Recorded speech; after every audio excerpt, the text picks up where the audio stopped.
Good evening, race fans, and welcome back to week 2 action of Sunday Night Skippy Racing here with the Skippy Formula 2 drivers at the homeland, Barber Motorsports Park. The full course here tonight, 2.38 miles in gorgeous Alabama, United States, Leeds, Alabama to be specific. And I'm joined tonight in the booth by a couple people. First and foremost, running the cameras and the overlays, Pim Luth. Pim, how are you doing tonight? I'm doing fine. Looking forward. Have looked at this track a couple of times to look where we could put our cameras strategically, and I do have to say I like the track. I haven't raced it much. There was in the public races not much knowledge for these tracks, so it was a little bit difficult to see how you have to run this track. So I'm really curious about how this folks is going to do this track. Yeah, there's a little bit of technical sections, and obviously you've got at least a turn or two with a blind corner / apex, if you will. So that should add some excitement to the overall thing. Plus, some, at least in the Skippy, some long straightaways for some drafting action. So should offer a little bit of everything, no matter what your style of driving is. And yeah, we're really looking forward to tonight. We had an exciting first race already at Oran Park, and this one should add to the mystique of the season overall as we continue in our points battle, not just for the Skippy Formula 2 drivers, but our Pro-Am teams. And I'm just really looking forward to it. It's going to be a nice cool day. Track temperatures right now at about 71 degrees Fahrenheit, which should lead to a lot of adhesion and traction, which is good. And yeah, normal race for us tonight. We've got 35 minutes of approximately 2 pit stops on green flag fuel capabilities. So we'll see what happens. We got our drivers right now doing their qualifying sessions, and right now Chaz Weber's holding down the top spot with a 1:37.79. Nice. We know, of course, Charles is already was last fast time and is fast again. We also see Scott Allen coming over there. Michael Reback is over there, and Chris Girondellis. So nice to see those guys all up in there. I do see that Melody. Oh, Melody is going off over there. Big crash. She probably needs to restart. We do have 10 minutes, but we're already 5 minutes in.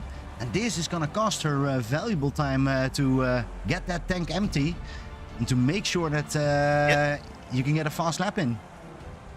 Yeah, this is something unique to Skippy Formula 2 that we don't do in Skippy Formula 1, where the open qualifying session, which has its I guess pros and cons depending on who you ask, but yeah, certainly getting into a wreck and have to restart is not great, because these radial tires on the Skip Barber Formula 2000s, it's good to get some heat and wear on them. They just act a little better, and you can run some faster laps. Not to mention a little bit lighter on the fuel loads, help just a little bit on these horsepower limited cars. So yeah, that's having to start over is unfortunate, and I'm seeing a lot of off tracks overall. To be honest with you, we're seeing a lot of off tracks, but that's Chris, that's I think because we see a lot of drivers. If you look at it, I think we have around 26, 7 drivers currently on the track, and it's basically everywhere busy. Trying to get some clean air. Well, good luck with that. That's going to be quite difficult. Although Tim Holmes, currently number 20 over here, has found some room and is actually driving here with that nice livery. It's that Ukraine, I think Free Ukraine is riding on there. But looks really awesome. Great to see Tim here on the track. We've been practicing quite a bit this season. And he's finally made it here in this Formula 2 league. Yeah, really great to see Tim out and stretching his legs just a little bit. And it looks like just behind him, Christopher Guzzi with the Cobra Kai paint scheme, which we always love. Strike first, strike hard, whatever. Great. Looks like he's going to try to make his way around Tim. Tim looks like he may have some front end damage there. Might be affecting his performance just a little bit. Might be missing a nose cone. We are already 7 minutes and 4 minutes, 44 seconds into qualification. So now to go out, then you actually waste a lot of time over there. He gives that space quite nicely to Christopher Guzzi. And Christopher Guzzi now needs to set up for one good more lap. He's really not setting up any time yet. And so he's a little bit in a hurry. Curious to see if he can make that still on time. Meanwhile, we got a new pole sitter now, Scott Allen, with a 137.33. I believe he was fastest in practice. I'd have to go back and look to be sure, but I do remember looking up and seeing Scott Allen having quite a bit of pace here tonight. And it does look like he has the 57 car just ahead of him on track of Daniel Dion. Might be able to get a little bit of a tow from Daniel Dion and set an even faster lap. Chris. We're getting really quick laps in. Currently, Scott Allen is behind. I think that's Daniel Pagowski. As we know, is a fast driver, so this could be a really interesting couple. Although they are going to meet up here with Tim Holmes, still with that damage. And we do see there's an overtake up here. Look at this. This is going to be interesting. 3 wide, and we're just in qualification. To remember, everybody. Look at this. 3 wide. Yeah, this is definitely where you, the pros. Oh, we're going off-road there. Yeah, that's going to be an interesting turn. That's 7, 8, 9 complex right there. Very important. You can actually still continue because they are allowed to actually finish their lap. So if they can make that, then that's all good. We see Chris Girondellis getting into that group as well. It's going to be very interesting to see. Do we see any quicker times? I see Ian Worrell is on a bit of a hot lap currently. Look at this, he has his nice Cav-OK Racing Network logos. Just gonna say, looking slick there, Ian. But Peter is not here. That was my problem. He's got us muted. Peter has us muted, and we will maybe hear from him after the qualification. He's currently in P9, but I was trying to say, like, it's not just Peter that is going to join us. We do have some special guests here in the booth, Chris. Yes, like you're selling it. Yeah, no, not at all, man. It's an honor to have Jeffrey Decker in the booth here with us, and I'll tell you what, for a lot of reasons. One, the most important, is that we don't have to sit here and pretend like we know what we're talking about. We can actually talk to the master himself. Jeff, how are you doing tonight? Overselling it again. Okay, yeah. Excited to sit in on this one. It's been a while since I've been able to watch F2 live because, you know, I'm always hard at practice at this point in time. So, yeah, definitely going to be a nice treat sitting back and not stressing too much here. And then thing for SF1, I mean, instead of sweating. Oh, I see we got some contact there at the end of qualifying. I think that was maybe a little bit of play of these guys. But yeah, it'll be good when I stand up later. I won't be drenched in sweat, and my seat won't be damp for the rest of the night, so that'll be nice. How are you enjoying the more relaxed approach to the season, by the way? Is it is good for your heart? I got to imagine it's really good for the hairline, maybe? I don't know. Yeah, it's good for everything. Good for sleep, you know. So yeah, I think wifey's pretty happy with the choice as well. It's good for more family time. So. Well, Jeffrey, I don't think it's just your wife. I think Lando is going to be happy with him as well. A lot more tricks to learn when you're That's when you're right. off. Hey Jeffrey, Peter, I just finished my quali. I am counting on you not to throw any curses at me. Okay, right. I've never heard of you, and I've never seen your name on the boards. I'm not going to mention you at all. That's a good approach. Love it. Good luck out there, buddy. All right, we're currently still watching Jake Arce on 13th position, a little bit further back than I suspected him. Has difficulties on this track and is trying to finish up. Don't think he can complete or can be any faster. Let's see if he can get into that top 10. Jake coming off a great first week here, and always he's a perennial contender here in SF2. I think that just speaks volumes to the level of competition that we have here. Yeah, at one point it is finished, and we are going to grid up. Probably first have to talk a little bit. I think Joe Zubo is our race director tonight, so he will give some instructions to the team, and then we're ready to start. So, Jeffrey, how do you like the Pro-Am championship, the team championship? I think the Pro-Am is a great addition. It's a good way to connect the two leagues, and I think it's a great way to get people between the two leagues kind of interacting a little bit more. So I'm really looking forward to how serious everyone decides to take it, and Yeah, excited to see the standings after this week. So I think it's a good addition. It's a good community building thing. Yeah, it's definitely, and to be honest, I think I've heard already many people talk. If you see the names that they're designing for their teams, the liveries, I think it is already a success. But yeah, we'll have to see when the championship standings are coming, and then we'll really see the big movements. Currently, everybody wants to be in Leo's team, especially when you're not here. But it's going to be different. I think Chris Herrera, Piet Broughton, a lot of people that are an outsider for Formula 2, for Formula 1. But first we have here Formula 2. Let's have a quick look at gridding.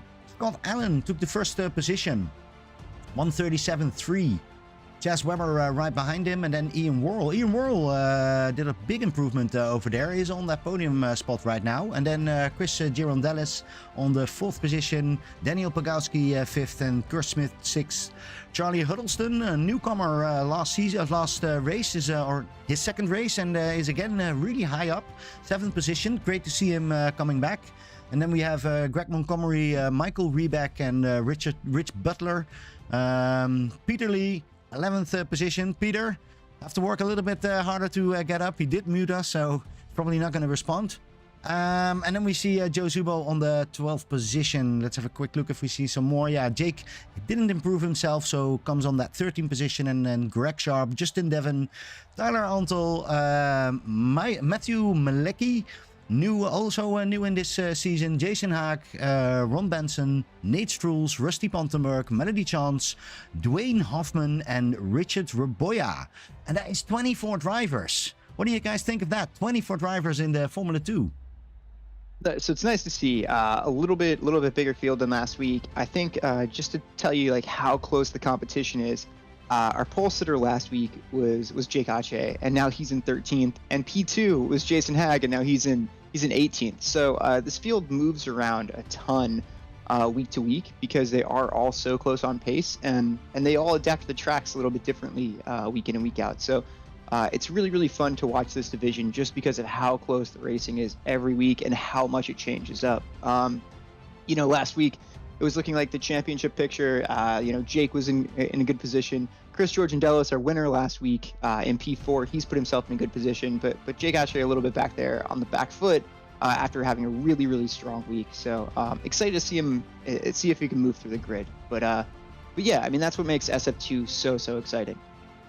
I think that if there's anything that we've learned about Jake Ache is that he can put any sort of initial troubles. Oh, wait, actually, you know what? Let's talk about that later because we are getting ready to go green here, Pim.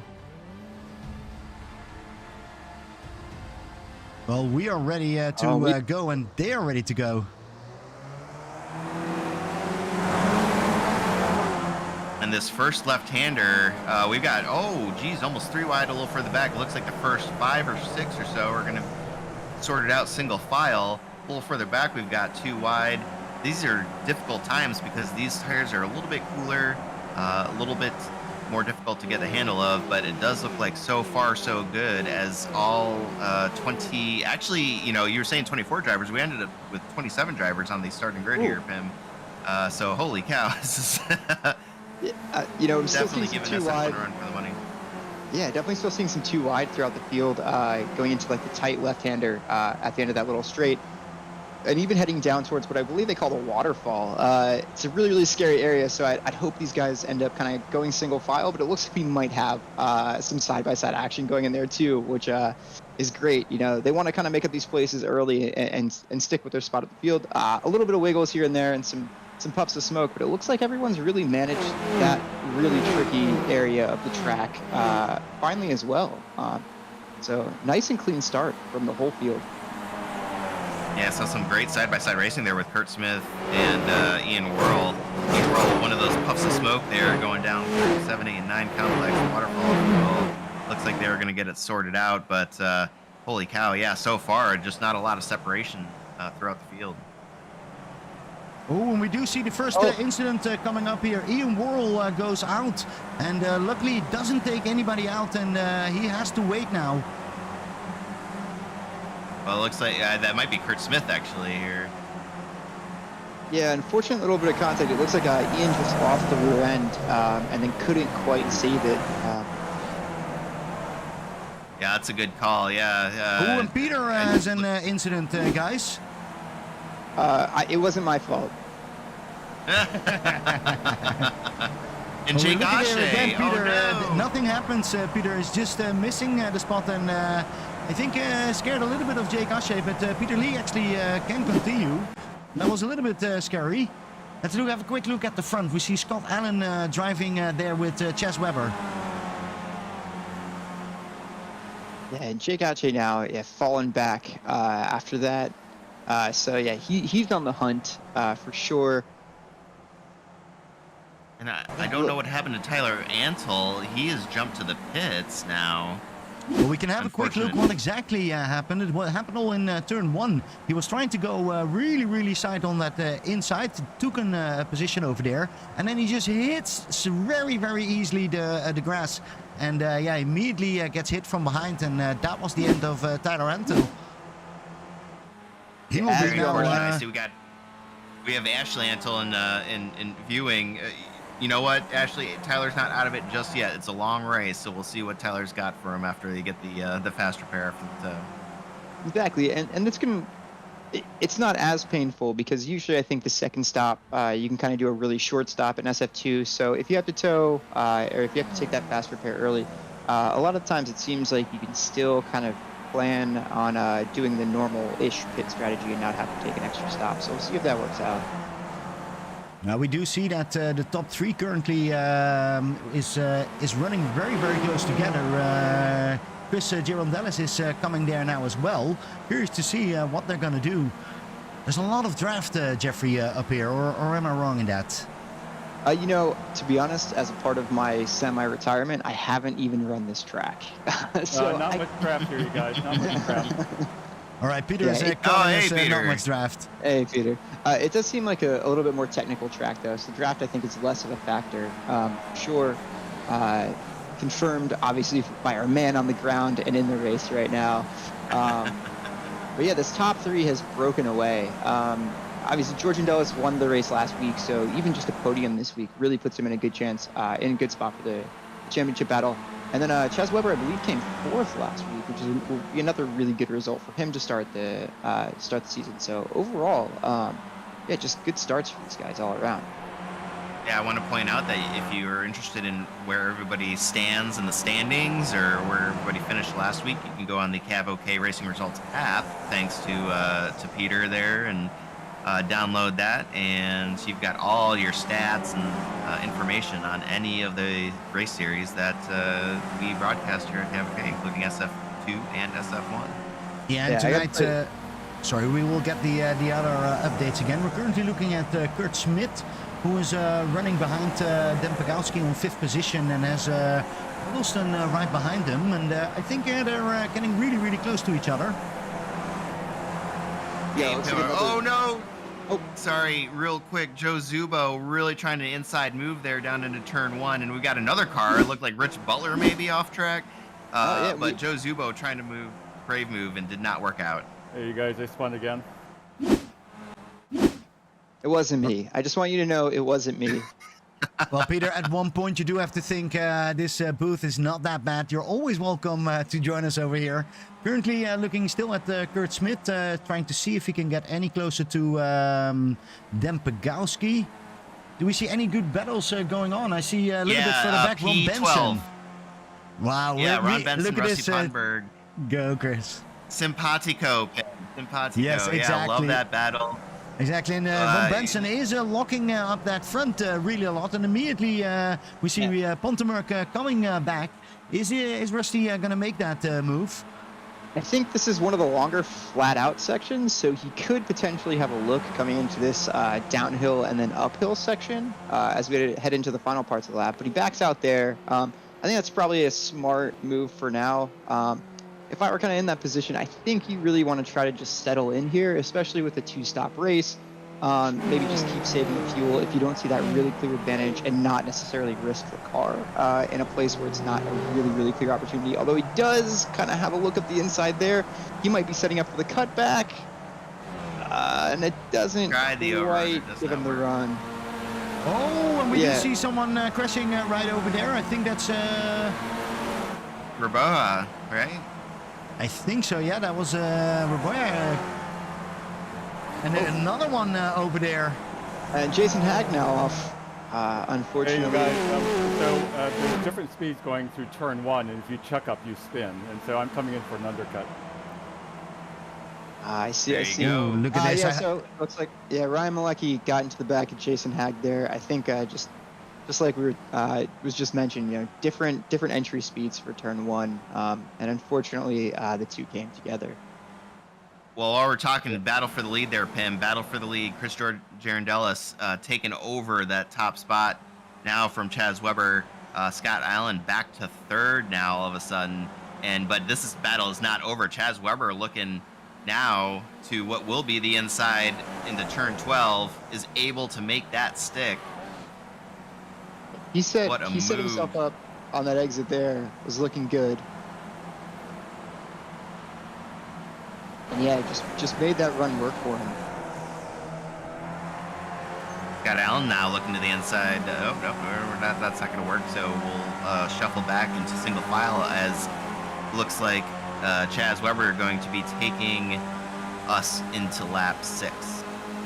Yeah, and it looks like, I mean, this front pack, despite a little bit of shuffling around and fighting even, have still kind of maintained their gap to P4, Daniel Pegowski in P4, so who is actually kind of also has his own gap and is kind of on his own right now. So I think they're comfortable to kind of make these moves a little bit, but if I were anyone here, I think Scott Allen is probably in the best position. If he wants to sit back right now, save some fuel and try to maybe either extend this first stint by saving enough to go an extra lap, or just beating them in the pit stop by having to take a little bit less fuel to fill it back up. So we'll see how that shakes out. But George and Dellis going back for another move back into that waterfall section. I think they're going to go side by side here.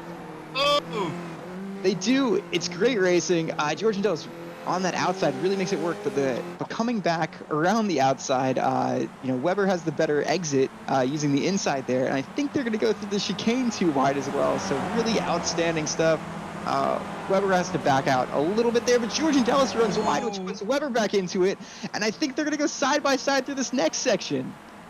The pressure behind on Weber doesn't let him back off safely, and so he has to kind of stay in it, ultimately loses out, and now that Scott Allen's going to step in there. And George and Jealous is starting to run away a little bit. Wow. Yeah, the dynamics of this battle are just mind-boggling to me. The shifts in momentum are just crazy. Pim, I have one eye on the stream, one eye on the iRacing. Oh my goodness, I cannot believe they just did not netcode there for that P2 battle. They are overlapping wheels going into just before the entry into turn 1. Weber stuck it into a gap exactly a car wide, and they both made it work. That's outstanding stuff from both of them. As they do that, they've still hung on to Dordellis, which is good to see also. So that battle for P1 continues for them as well.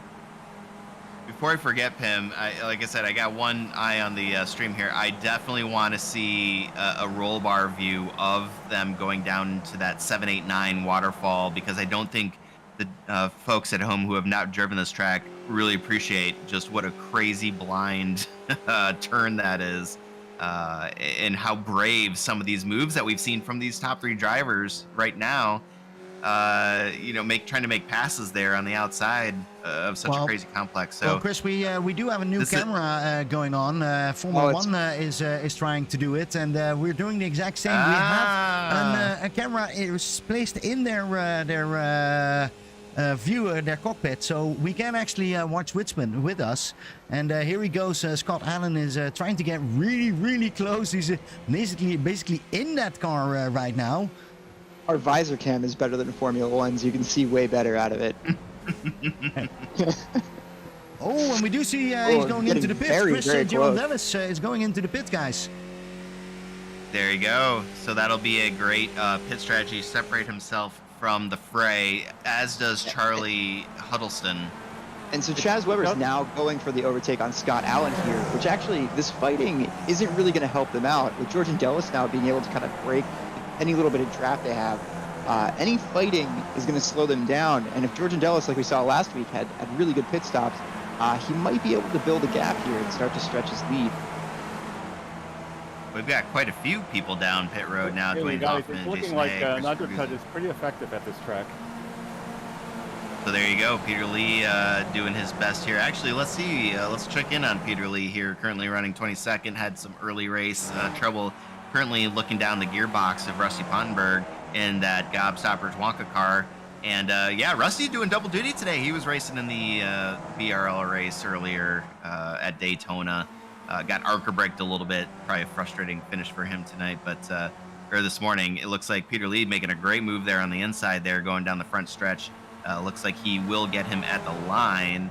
Can he hold it down into turn one? It does look like Rusty's going to give him the room. And Peter there's Lee someone picked up coming one out more of the spot. pit, but I think that's Sharp, and they don't have a trouble with him. They can actually pass him quite easily. I think Rich Butler is trying to hold on to them.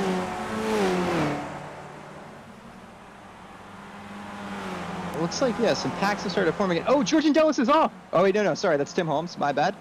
Similar paint schemes. Yeah, the broadcaster got excited in me. Georgian Dellis There is you fine. go. Catch that. Well, here we see Tim Holmes driving on with that beautiful free Ukraine paint. Great to see Tim on the track. He's currently in 25th position, trying to see if he can catch up with Ian Roll. And here we see where is Chris Girondellis, and you do see how lookalike they are. Could be a team together. Chris is currently on that 9th position, but he's the first one who actually went, or he is still on that pit strategy. We see more people going into the pit.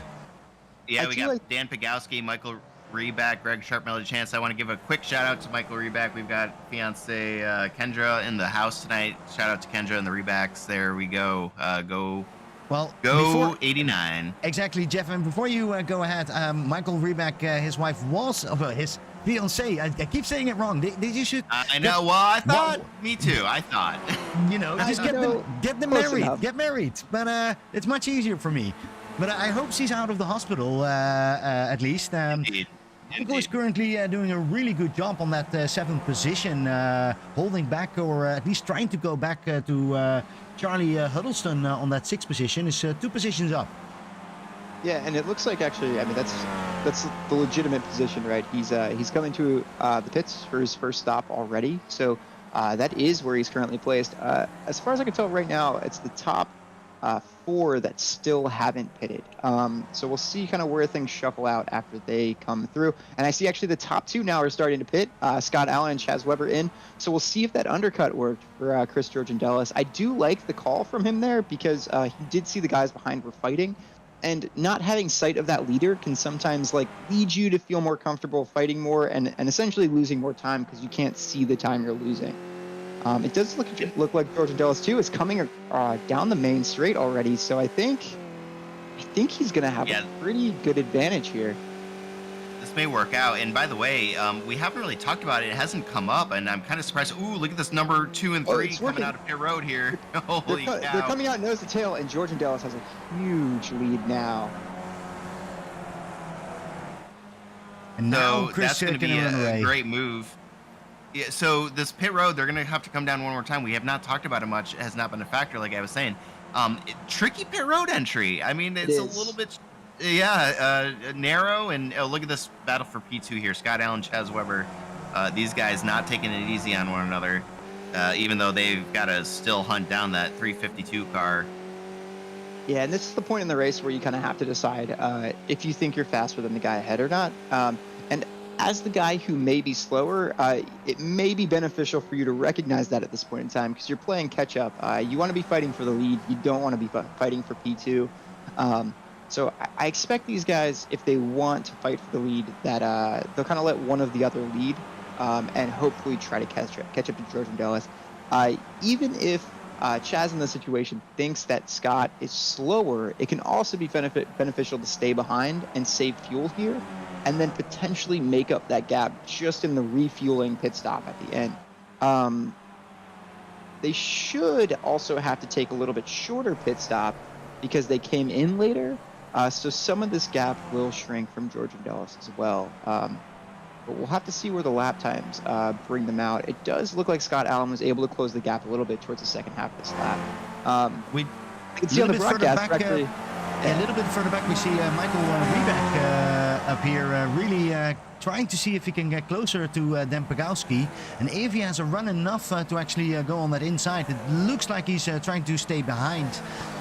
Maybe that's a wise decision for that first corner. Yeah, a Yes, little bit of battling.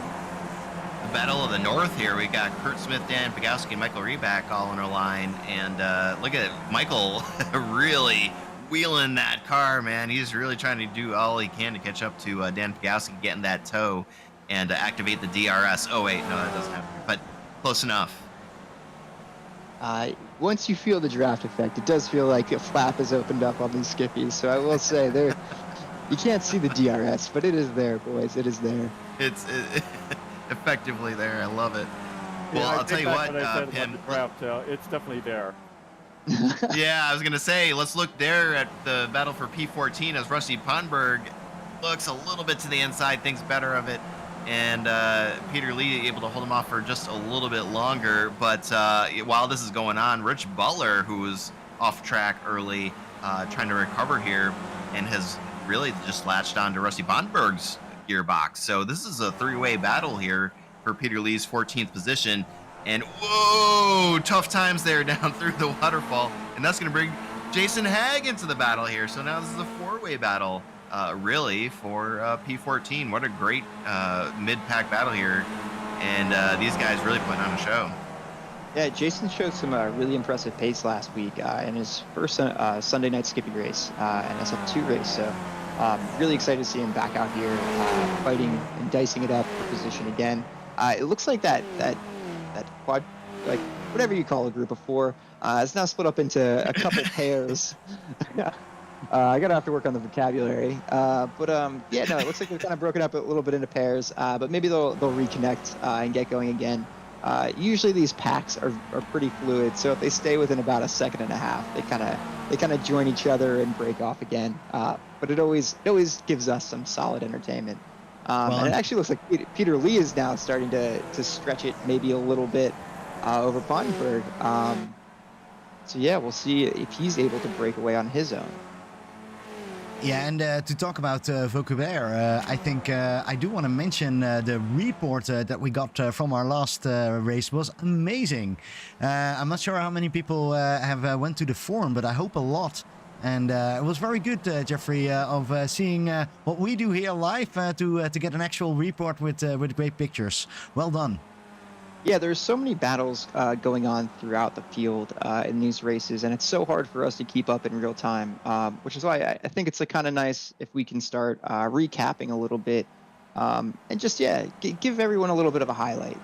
So trying to keep up that is a little bit of work. We might have a couple of different authors throughout the season, but I'm hoping we can kind of have a weekly rundown report every week for these races in SF1 well, and SF2. I'm already curious what you're going to say about this battle for position number 1, because they're going off track to actually contain on that second position. God. Scott Allen has to fight hard for Chris Webber, but they're also, or Chaz Webber, but now also Chris Deron Dennis is really into that fight again, because he's not able to go back. And while I say that, Jake Ashe, basically the pit stop expert of Formula 2, is going into the pit again.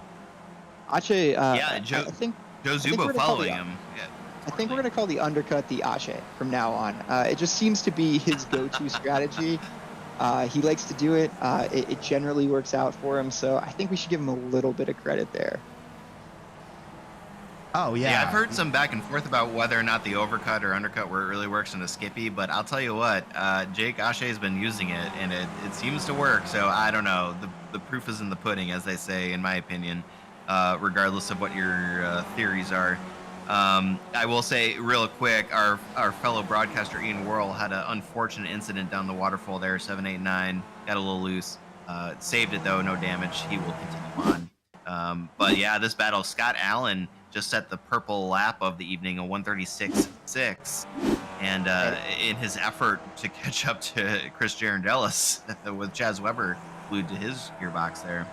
Yeah, so this is what I was saying before. It seems like, Chaz recognized that Scott had the pace to catch Chris, and so he's kind of just stuck in behind, and he's benefiting from that speed without having to commit as much fuel to using that speed. So I think when we see this next set of pit stops, if Chaz gets a nice clean entry and they both kind of roughly have the same entry on pits, he might be able to just jump out a little bit sooner by not having to take quite as much fuel. Using the draft here is a huge, huge advantage if you can do it. Well, we've got a bunch of people down pit road here. Justin Diven, Peter Lee included, Rossi Pontenberg. They were battling back there for middle spots, but this will be another wave of pit stops coming down through. Quick shout out there to Tyler Antle.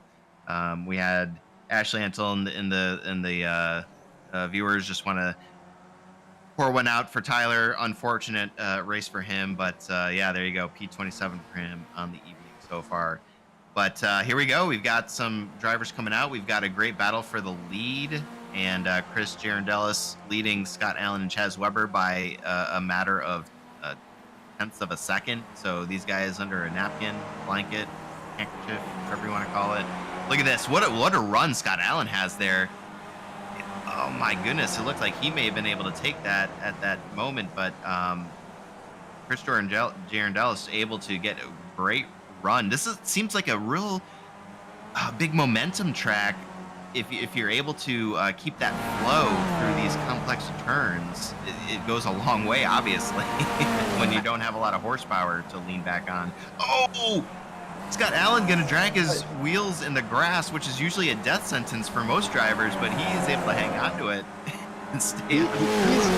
He's definitely pushing hard there. That was a moment that gave me a little bit of pause. I like staying out of the grass, and he was pretty brave there to go for it and held on really, really well. I will say I've driven this track in other cars, not the Skippy. It is definitely and they get close again. The battle is on. I do like that Chaz could have kind of sent it up down the inside there, has decided to just kind of back off and let these guys battle it out. Things are getting pretty dicey, so he's thinking maybe these guys will do the work for me here, and I can get home clear. So I do like a little bit of a back off there from Chaz. The smart play right now. But it's definitely a flowy track, and in a smaller, underpowered car like this, you can take a couple of different lines, which I think is why we've seen so much battling, is you want to keep carrying that momentum, and that momentum carries you into the empty space that the other driver didn't take, so you kind of just go for it. The racer in you steps over the strategist maybe, and you're like, man, I want to get this guy. Well, we pride ourselves as a broadcast unit of not just focusing on the battle for the lead, but oh my goodness, I hate to say it, but some of the best action that we have on the track right now. I do have to say, it reminds me of last season, Jeffrey Decker against Leo Oktarov each lap. Right. Look at this. Oh. Nope, we got a battle for the lead here, Pim. Yep. Sorry, I know, exactly. You can't go back because these guys are battling. There's so much fighting. I will say, I do want us to take a look back at Michael Reback and Daniel Bialski. They are in a tight battle as well, so it might be good to step back there at some point. But once these leaders figure themselves out, because Scott Allen is going for it again, and Chris Girandellis is holding the inside line and doing a great job of defensive driving. And oh no, and there's contact. Oh no. Holy crap! That's Scott Allen off. I will say, it looked to me like Girandellis held a good inside line there, and I think Scott just became a victim of a little bit of netcode there. Unfortunately, just as that happened, I was going to say I really like Chaz still sitting back throughout this, because these guys are really going for the overtakes there, and it was getting a little dicey, and Chaz staying out of there is that incident happening is exactly why it was a good move for Chaz to stay out of there. But yeah, I think just unfortunate. I know we're seeing the replay right about now on the broadcast. Yeah, just bit of netcode, a tumble, but so actually really good to see Scott Allen still be able to pull out and still hang on to P4, and he's still moving. So we could see him back in this. And just as I said that, Girandellis is now in the pits, leaving Chaz Weber to lap on his own. Remember that he came in later in his stop, so he should be able to take less fuel. And because of how close he was to George and Dallas, I'd expect that he could actually come out ahead in this particular exchange. Well, you mentioned Scott Michael Allen Reback. Coming into the pit Yes. as well to fix that damage. As well as Michael Reback, who's locked in a battle with Dan Pagowski that you wanted to look at earlier there, Jeff. But Mike Reback taking the undercut-ish, if you will, to separate himself from Dan Pagowski. So he will come in, get some Sunoco race fuel, and be on his way. That leaves basically Chaz Weber and Dan Pagowski now in second place. But these drivers both still have to pit one more time. Yeah, it looks like further back we have still the battle going on between Rich Butler, Peter Lee, and Jason Hag, if I'm not mistaken. Those three are all pretty close together. So we might see some stuff going on there as they kind of sort themselves out for this final stint. But all of them have come into the pits. You're right, it's just those top two. Although Jason Hag's having to come in again, it seems. Not sure what that's about. He may have underfueled, he may have got a penalty, maybe coming to the pits. Unfortunate there, but yeah, Peter Lee now tracking down Rich Butler. I know I wasn't supposed to mention Peter, so I hope he doesn't crash. I feel like if I just air it all out right now, then maybe it won't happen. But he's getting really, really close. I think we're going to see an overtake there soon as well. There you go. Yeah, Rich Butler and maintaining. By the way, Rich Butler has been with us for a long time. Driving the 48, love. Driving the shark teeth front there, a la the Warthog, the P47. So he always has had a soft spot in my heart. And Rich Butler having a great night despite the early race spin. So he and Peter Lee are going to put on a show for us the rest of this race. I will also say we have not talked much about Dwayne Hoffman or Matt Malicki back in P18, P19. Dwayne Hoffman, Dwayne Hoffman up 5 spots right now, so having a great night of his own and trying to hold off Matt Malicki there as he tries to catch that battle between Rich Butler and Peter Lee. And then a little bit further up now, I believe we have Jake Ache starting to try to track down Melody Chance. So that could be a good developing battle as well here as we enter the closing stages of the race. But a lot of pairs, a lot of movement throughout the field. I think now Nate Strules and Joe Zubo are really, really close together. Scott Allen and Kurt Smith are now kind of battling it out. Chaz Weber still staying out, hasn't come in for that final stop. He is the last taker. I'd imagine it's going to happen soon, and then we're going to have a pretty clear idea of what's going to be happening at the end of this race. Well, we better, because we got less than 5.5 minutes left going on in the race, so Chaz has got to come in here at some point. Let's see if this is the point. Yep, there we go. Chaz Weber, your current leader, coming down pit road, seeing if he can maximize his time down that tricky left-hand turn. It looks like he's going to... And we've got now Jake Ache starting to find Melody Chance's gearbox here, so they've gotten very, very close now. They're heading through...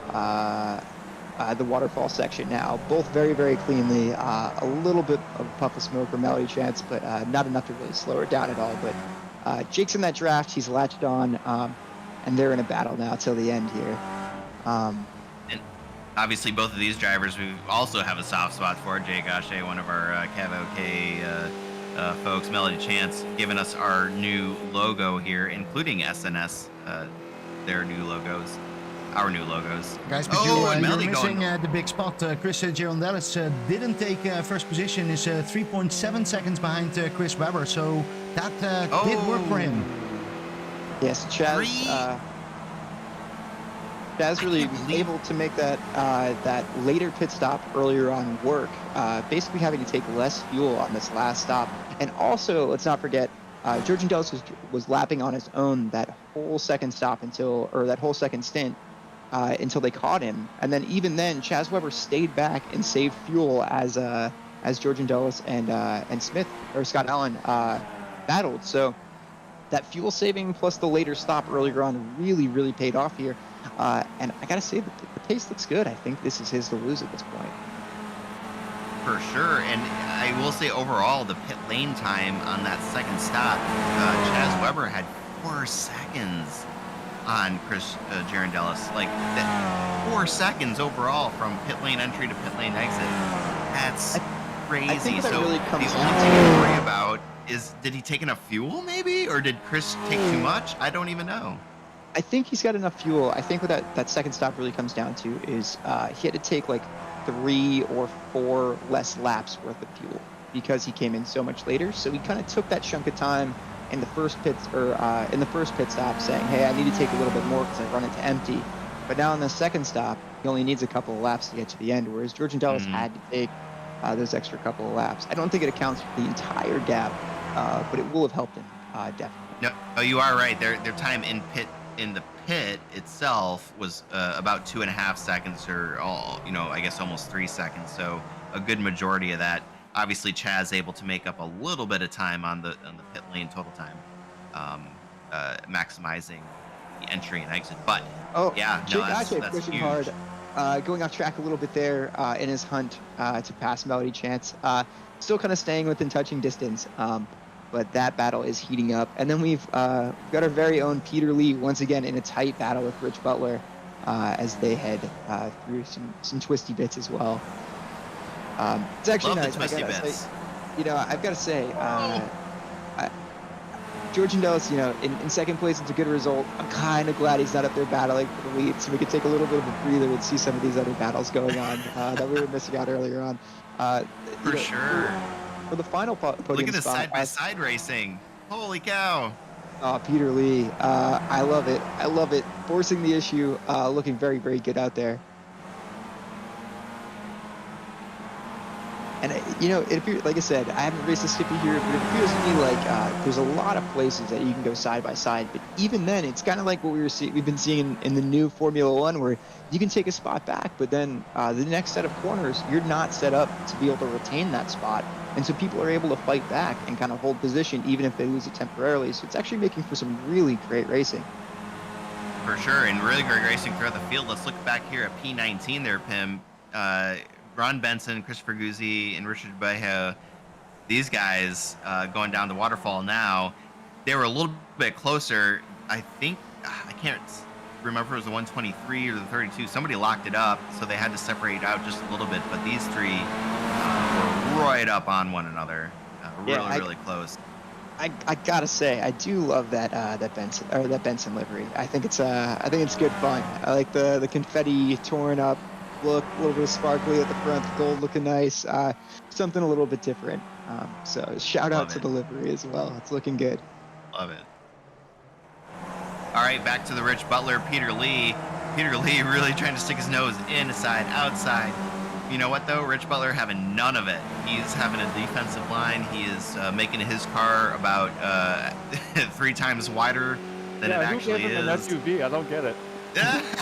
Also, we have Raboa now making a move on Benson further back. And now he might lose out because they're going too wide all the way through that second corner, down to the run-up further back. So a lot of fighting going on through here as well. Peter Lee's making it exciting. These guys back from P19 are making it exciting, as Raboa, I think, is going to make the move work as he's got the inside line. Did we get the checkered flag?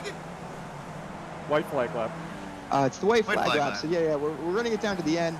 Scott Allen. So yeah, actually we do have some finishers now, I believe. But yeah, Scott Allen and Kurt Smith still kind of fighting it out. 4P4 as Scott Allen takes that one. Yeah, we are coming across the line. Wow, just the excitement. Yeah, we already finished. Chaz Weber got the win. Chaz Weber got the win. Congratulations, Chaz Weber. Apologies that we missed it, but wow, the fighting throughout the field has been incredible.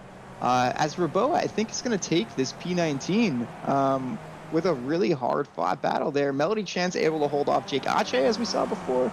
Further back, Rich Butler and Peter Lee are still going at it as they just now crossed the line. Peter Lee unable to make it happen, but a really, really well-fought battle. Hoffman further back now crossing the line side by side with Joe Zubo, who's right on his rear wheel but not quite able to get there. Raboa then crosses the line ahead of Benson in that really tight pack of 3. They were really, really close as well. Yeah, wow. Man. Apologies to Chaz Weber. An amazing victory there, but there was too much excitement further back, and I think we all lost track of the time. I can't believe it. That I feel like we blinked and the race was over. But yeah, huge, like you said, huge congrats to Chaz Weber, Chris Girondellis taking home the second place. Charlie Huddleston up 4 spots, taking the final podium spot. What a great. We have a great parade lap coming here on the back. Here we go. Yeah, let's focus in. Oh yeah, they're all lining up. You love to see it. This is one of my favorite things here. Yeah, I want to give it's awesome. I love seeing all the liveries. I love seeing everyone. It's just a really great show of sportsmanship, I think, too, that we don't get a lot in racing in general. So kind of seeing everyone come together at the end of these races like this, I think is always really nice. And it kind of shows what we're all about. This thing that we call league mentality, which is kind of respecting everyone else on track and trying to respect everyone's time, place in the league, all that stuff. So this is just another extension of that I think is a really, really great SF2 tradition. Agreed. Yeah, this is what separates us enjoying the Sunday Night Skippy League versus just racing publics. This is what it's all about right here, and these guys all having a fun time together. Look at Chaz Weber. I mean, he looks like he's trying to set a quali lap here as they head into the final. I love a little bit of wheel banging from the back. You love it. Everyone's been trying to stay as much of a pack as possible. People are just cutting across the grass now, really, trying to stay as close as possible. Love it. And yeah, Chaz is doing a great rally cross right into the wall there, and everyone follows suit. A little bit of a dog pile at the end. I did want to give 2 people a shout out. Really, really close battle for what we call hard chargers, so the people who have made up the most positions in the race. Nate Struhl's up 11 spots, but pipped by 1 by Melody Chance, who is up 12 spots to go from P22 to P10 on the grid, which just shows a really, really strong race making up those positions for Melody.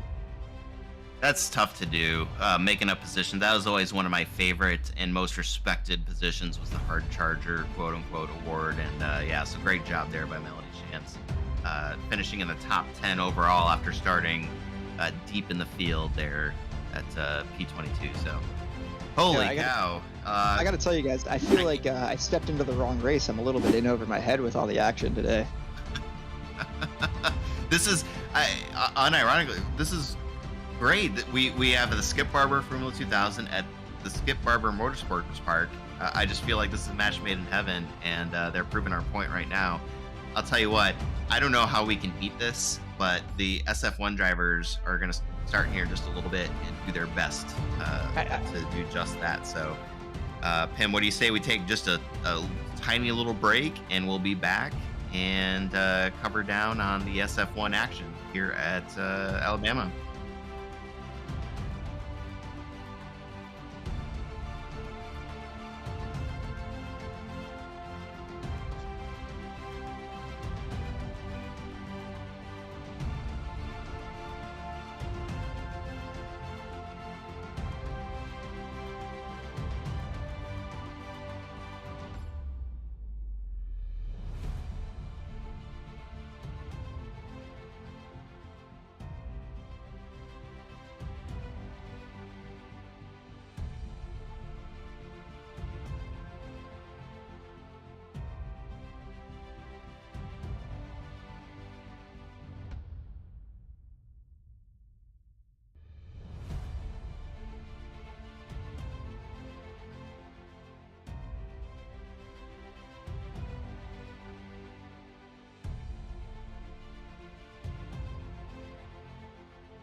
Good evening, race fans, and welcome to another exciting week of Sunday night Skippy racing action here for the Skippy Formula One race at Barber, Motorsports Park. We're back to the homeland here. If you watched us in the SF2 race, you know that we're in for an absolute treat. I'm joined tonight by basically everybody who's not on the grid. Let's welcome first and foremost Jeffrey Decker. Jeff, how are you doing tonight? I'm doing okay. SF2 has me out of breath. SF1 is gonna have me, in a panic, I think. So I'm ready to go. Let's do this thing.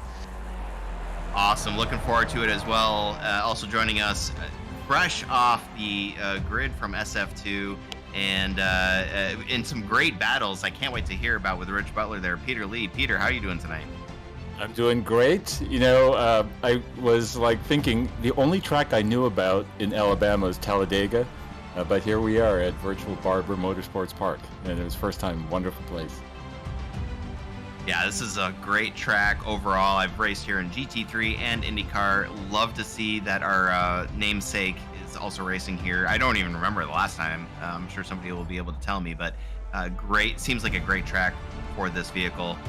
Ian Whirl also in the house tonight. Ian, buddy, how you doing? Hey, not so bad, not so bad. This track's a bit of a nemesis for me. I've never had a good race here, and I'm proud to say that I'm still batting 100. So, but all good, all good. I had a lot of fun. It was a lot of cool. It was cool fun, and I hope you liked my new livery. Ian, do you know how batting averages work? I think you'd be batting 1,000 there, buddy. Whatever. Give me a big number. I'm good. I'm good. Football, soccer, it's all. Yeah. I scored the touchdown with the baseball. It's all sports ball at the end of the day, guys. Only do 100 on the other side of the pond. Yeah, that's sports. Oh my gosh. So just as Qualifying is closing down, I do have to shout out that everyone is kind of finishing up, I believe, what are their final laps. Leo Charv holding on to a very, very narrow advantage at the front. But he's actually got 2 people within 1/10 of him, and he's just gone off track, I believe, to invalidate his final lap. So we may see a different pole sitter here tonight. Very, very possible.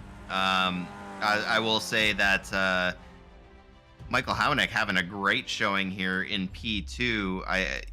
I mean, we've got a great grid, and if we've seen anything, Pimo Bratton up in P3. Mo Bratton just hit P1 now. Oh, look at that! Just took over P1. Pimo Bratton. Yeah, to your point there, Jeff, man. Leo invalidating his last lap, ultimately the nail in the coffin there for unfortunately him. For Leo, he invalidated his last 2 laps, actually, so he only got his first and his second lap in, which just shows how much pace he actually has to still be up there that far, but yeah, I think he would have. Oh, and Chris Herrera now does goes for it and takes P1 out of nowhere, seemingly out of nowhere. Yeah. I did want to say real quick. Looks like Houneck has just spun off, so I don't think he's going to do it. Houneck, I think, is the only driver on the grid with a pole position but not a win in Sunday Night Skippy. So that's my fun fact for the week. But I do think we want to actually interview the SF2 winner, Chaz Weber, who is also here in the booth with us as qualifying winds down. How are you doing, Chaz? I'm doing well. How are y'all? Doing all right, man. Lots of entertainment from you. So first of all, big thank you for that. I don't know how to say this nicely, but I kind of want to be on the broadcast more. So what better way to do it than be in the mix and in battles? Well, I'd say you stepped up and you made it happen. Definitely, and shout out to Scott Allen and Chris Georgiandelis. That was a blast. Yeah, man, you put on a great display. Talk us through what the battle for the top 3. We were glued to our television sets there. Tell us what your mindset was when the 3 of you were basically locked in battle there. To start off, it was pretty much a game of Russian roulette of who wanted to be up front, because the draft was just strong enough that you could pull alongside and, make the guy ahead of you's life troublesome through the corners, which George and Dallas did a couple times to me. Definitely tried to leave him some space and make sure we didn't crash because we were having a good battle. Then he peeled off, and I was just like, okay, I'm gonna calm down, sit behind, and just save fuel. And that was definitely after my first pit stop. I just kind of sat behind him, and I was like, well, this will help me in the end, and I think it really did. Coming out of the pits, I think I had a 3-ish second gap. Yeah, absolutely, man. And real quick, don't mean to interrupt you, because we definitely want to pick your brain a little bit more, because you were able to pull out an amazing victory here tonight. Real quick, we want to congratulate Chris Herrera and Team Running on Empty for the pole position there. Pete Mobron on the outside pole. Leo Avcharov coming in third ultimately, so we'll see what he's got for Chris and Pete. Michael Howanick in fourth, Sam Devantier in fifth. And then all through the field here, we've got a great, just an absolute great field. 25 drivers overall will start the race tonight. And I can't name a single driver here who I can't pick as one of the favorites here to take home a podium. So I'm really looking forward to this. And it's a really interesting track as well. I mean, this track has been around for a little while. It's 800 acres, and I think somebody mentioned it's Birmingham, Alabama. And IndyCar runs here for the Grand Prix of Alabama, and there's a vintage festival. But did you know that they have the Barber Vintage Motorsport Museum located here? And if you go and have a look inside that museum, you will see over 1,600 vintage and modern motorcycles and racing cars. It's considered the largest motorcycle museum in the world and has the largest collection of Lotus race cars. Ooh, Bikes. I might have to go visit. Yeah. The Lotus Race Cars is Yeah, very there you freaking go. cool, hey? They got just a warning, bikes from guys. 1904 until present. More than 900 bikes are on display from We've got, 16 countries. We've Wow. got 30 seconds to lights right now, so going to be kicking off here soon. I just want to give a shout out that the top 3 guys on the grid are all former SNS champions, with Pete Mabrodin being a 2-time champion. So that top 3 is stacked, and as we've seen before, like Michael Howanick has the pace, Sam Devantier has the pace, Jeff Snavely's won races, Carl Dronke's won races. So that top of the grid is very, very stacked. This is bound to be a very exciting race. I'm looking forward to it. And any one of these guys really has a real shot at this tonight. Lights and are on. Here we go. The top 16 have qualified within a second of each other. It'll be very close. All right, off we go. And right away, Pete Mabrodin goes defensive, but Leo Avcharov actually stays in there. He wants to go P2 early. That's giving Chris Herrera actually a really early gap, so we'll see how that works out. But yeah, I think, fortunately for Leo right now, he's going to have the better line there. It looks like back By the further grid, everyone's getting through nice and cleanly, going single file early. Yeah, Leo really pressuring Pete. I want to say, Pete, just the paint scheme alone, I think that's going to give him a couple tenths. Leo does actually end up getting by him, though, here into that tight left-hander, that hairpin. And now he's going to go ahead and track down Chris Herrera and try to close in that gap a little bit. As the yeah, Guacamole moves up one place from P9 to P8. Yeah, I'm I will really say, impressed with this whole group. Look at this, all the way back through. They're going too wide, down through 7, 8, 9 complex there for Waterfall, and able to keep it clean. That is a feat unto in itself. Yeah, that's great. yeah, one thing I will say, sometimes SF2 can be a little bit more exciting to watch, because I think people are a little bit more willing to go for it. There's a little bit more strategy at play here in SF1 a lot of the time. So that's why you see the grid really go like single file early on and kind of measure the overtaking opportunities a little bit more. So we'll see if we get a little bit more rest, but I do in this race than we did SF2, but I do expect that we'll see larger groups form. In SF2, we kind of got into like pairs a lot, and I do expect larger groups, especially towards the front and mid-pack, to kind of stay together because of how these guys will approach the race a little bit different. Well, I will say that when you talk about groups, we've got one big group, in my opinion, right now. Look at that timing tower. Everything's yellow right now. There is no separation. It's the big choo-choo train. Oh, look at this. Leo Charv going to go to the inside for the lead there on Chris Herrera, going down into turn 5. And he looks like he's going to be able to pull that off. And I expect Chris to try to stay out. No, Chris files back in. I was going to say, I expect Chris to try to stay in this as much as he can. He is kind of poking his nose out a little bit, maybe having Leo think a little bit about his presence there. But ultimately decides that the best option is to stay behind, at least for now. I think Leo trying to go on that early charge, potentially a little bit disappointed in his qualifying performance. As I've kind of mentioned last week, he is actually in sole possession of the most pole positions in SF1 at this point in all of our history, and I think he's on like a 90% pole position record right now or something like that. So it's pretty rare to see him not get it. And I think that's kind of spoken to him. Actually, so Pete McBride's now taking over for Chris Herrera as well. And I think this battling is giving Leo almost a second in turn 14, and yeah, Andrew Cole out.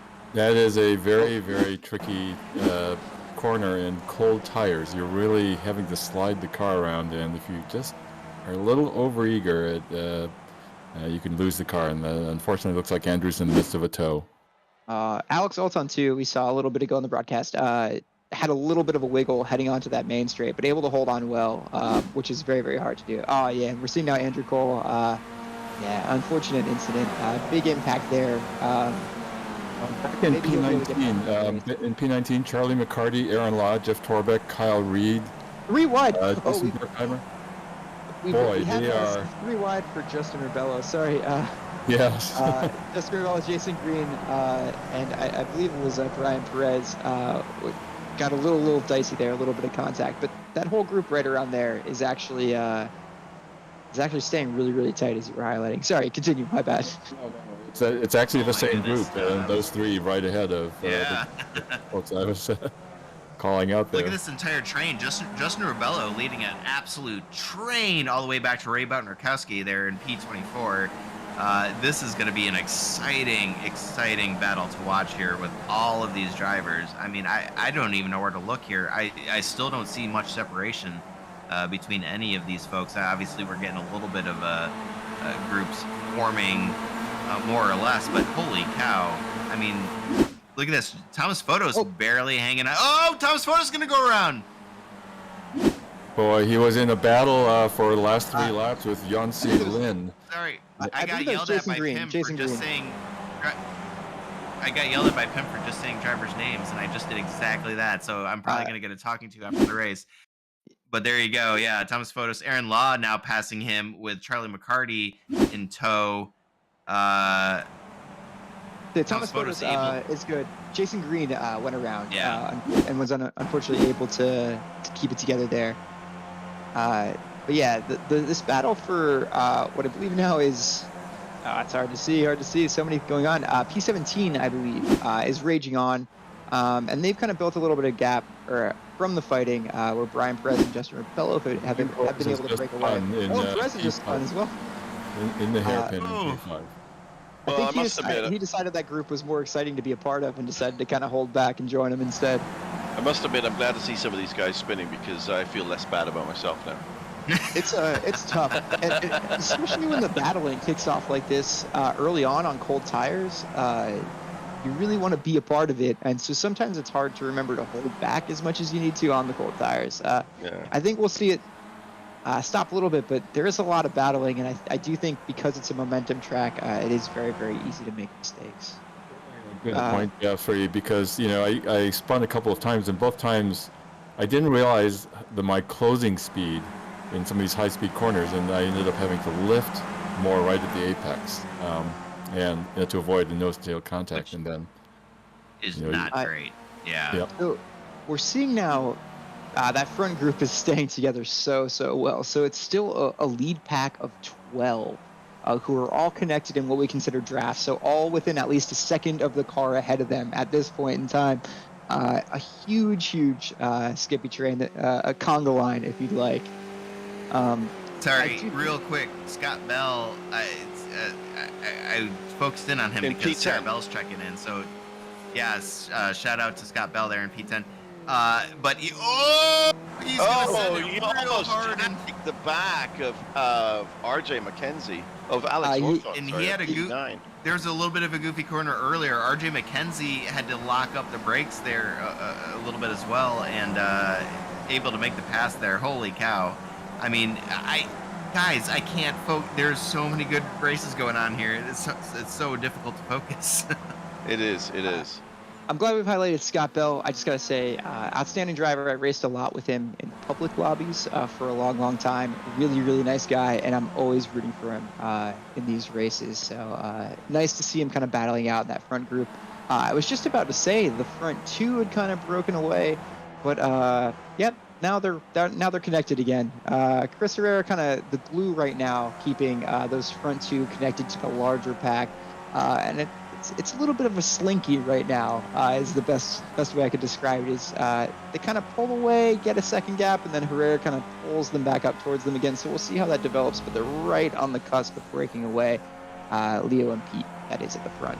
I'm taking a close look at Carl Drunke running in P7.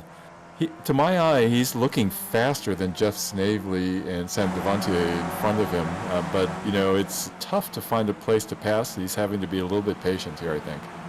Yeah, Carl in general is a very, very patient driver. Actually, most of the time, so is Sam Devontier, although he now goes for a move on Michael Yeah, look at Howland that. and takes over that P4 position.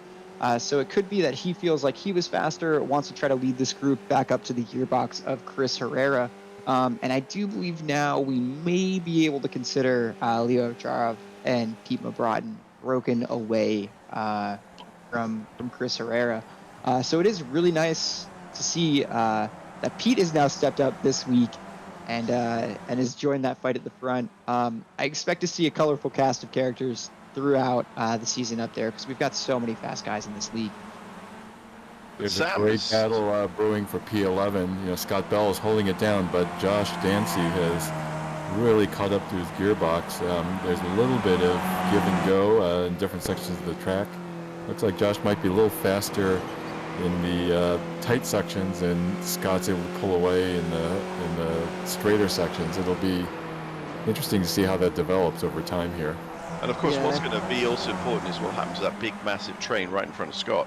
If he can get himself packed onto the tail end of that, that'll help him out a bit. Yeah, and usually when you see a train like that, that tail car is, even if the front of the train is a little bit faster than you, that tail car is always going to lag a little bit behind. So it's always possible, or a little bit easier for you to kind of grapple onto the back. So I expect Dancy to kind of maybe sit tight here for a little bit, see what Bell can do. Bell's not too far off that group, and if they can latch back on, then you've got another huge pack.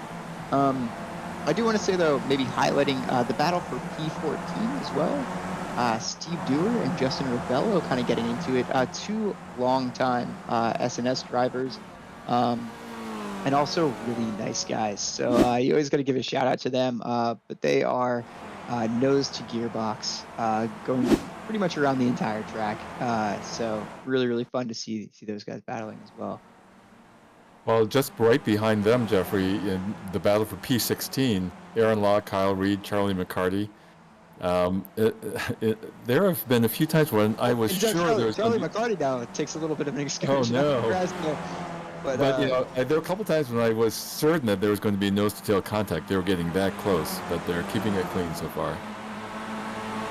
Yeah, it seems like, we were kind of talked about this a little bit, but with these momentum tracks, I do think it is kind of a slinky, right? Like, you may feel like you can carry a little bit more apex speed, but maybe these guys are setting up for a little bit more exit speed. And so you can kind of see these groups get close together and spread out again. Because in these momentum corners, you can kind of take different approaches and get similar lap times. But the laps, when you kind of put the nose to tail like that, can look very, very different. Gosh, I wish you had told me that before my SF2 race. Yeah. Oh, and now we're actually in that same group seeing Kyle Reed go for the overtake to try to lead them onward. Aaron Law looks like he's going to kind of give that to him for now as they move on. And I do believe we're looking now further up at Ray Bartnikowski as he tries to latch on to the back of the group ahead of him. Well, I can't believe the battle that's happening. Again, I'm going to get yelled at for this, but the battle for P6, all of these drivers, really from San Devontier all the way back to RJ McKenzie, they are all under a blanket here. I saw some almost three wide action before we were able to snap to it. But these drivers have very similar pace, able to take very similar turns through all of these corners. And I mean, the timing tower speaks for itself. These guys are unable to gain separation from each other. This is going to be a heck of a battle, and I wonder what the thinking is for pit stop strategy here at this point.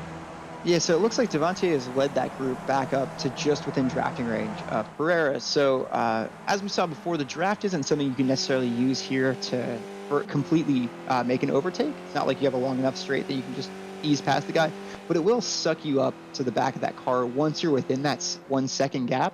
And so I think we'll see Devontae start to get really, really close to Herrera. I think right now, Devontae, though, and Herrera are at a disadvantage because they've been leading their packs and running in clean air. They've not been able to save any fuel. But that whole pack behind Devontae should have been able to do some fuel saving, and I think they'll get the benefit of all this work that he's done at the front to catch up to Herrera. I want to give a quick shout out to Chaz Weber, who has left the chat now. But man, it was great battle and win for Chaz Weber there in SF2. He's got to go on and live live life. But just want to make sure that we give a good shout out to Chaz Weber and his fans for a great race here earlier tonight. Well earned victory. Yeah, and actually, he is a great example of how that strategy, that saving fuel, can really, really pay off. He did it perfectly. Wonderful strategy call on him to kind of stay back, like we were saying before, save fuel, and then ultimately made it work for him in the final pit stop in overtaking Chris George and Bellis for that win. So really, really great racing from Weber, and yeah, well deserved win today. Pete Mobron has really closed the gap for us. Unreal, right, Peter? Like, holy cow, look at this. People Broughton just right on his gearbox. I mean, he is really pressuring Leo. I gotta ask, Jeff, as somebody who's pressured Leo before, is this a guy who can be rattled? So I will say Leo is most comfortable when he's in the lead. If he's in second place, he's maybe less comfortable. He really wants to be out there leading. And so I think right now Leo is in his element. I do also think Pete is in his, though. Pete is very strategically minded, obviously very fast out in front and leading a race. He's done it very many times in Sunday Night Skippy. But I think he's also equally comfortable sitting back, saving fuel, and kind of playing the long game here. So pit stops will be interesting. Leo's another person who's going to be disadvantaged by having led here. I think he wanted to break out in front to try to build a gap. He was almost able to do that. Unfortunately, he's brought Pete along, and Pete is a seasoned veteran and knows how to use this situation. So where I'm sitting, I'd be pretty happy if I was Pete, and if I was Leo, I'd also be pretty happy. I think they'll both be pretty content to come into this first pit stop with what looks now to be about a 3-second gap to the group behind. So it feels pretty familiar for me. I think ultimately settling in and just getting in the laps now is kind of what they're both aiming for. Yeah, look at that closure that Pete has. As we talk about that, we're coming to the pits together. And so this is a perfect call by Pete. Look, the record speaks for itself in terms of pole positions. Leo has outstanding pace. So if you can come into the pits with him and just stay with him and stay on his draft, that's where you're going to benefit the most. And so I like this call by Pete. Not trying to overthink it too much. Just stick with the guy that you know is fast. You've been able to fuel save behind him and hopefully jump out in front. Herrera's also coming here, so he's trying to maybe play a game and jump Devontier. But I do believe Sam actually stayed out, and he's going to try to keep leading this larger pack, which is now a bit divided. It seems like they basically half the field has decided to come in, half the field has decided to stay out. So we'll see which of these groups benefits the most. But right now, our leader is Sam Devontier with Michael Howenick just behind him and Carl Dronke behind him. Carl Dronke came P3 in the championship last season. So he's Pete. So we've got a great battle here. So it may surprise you, or maybe it won't. Sam Devontier actually has the fastest lap of the evening at 1:35.874. So Sam has the pace here to contend. We will see what he can do with the clear traffic and track here. It does look like all of our leaders now are out of pit road, or presumptive leaders, I should say. So Leo Archarov, Pimo Braun, RJ McKenzie are going to be your top three coming out of pit road. And it does look like 1, 2, 3, Sam Devontier, Michael Howenick, Carl Drunke, Max Giacomo, and Joshua Dancy all coming down pit road. Yeah, That's going to leave. Seems like maybe that usable window is about a lap at this point.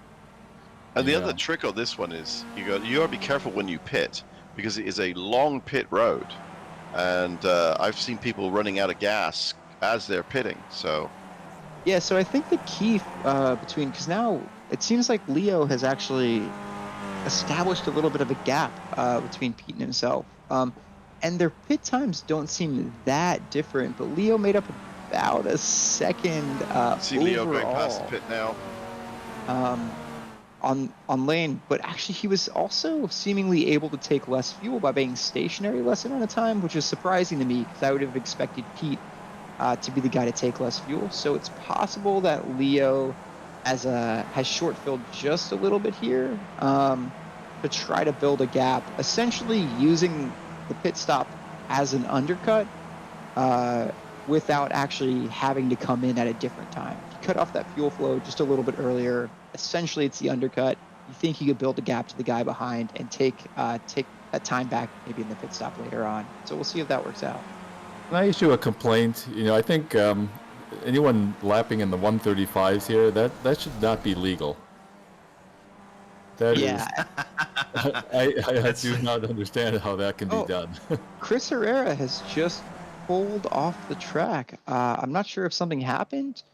But yeah, he was following closely behind Michael Howenick, and then just it sounded like he hit a curb, maybe broke some suspension, unfortunately.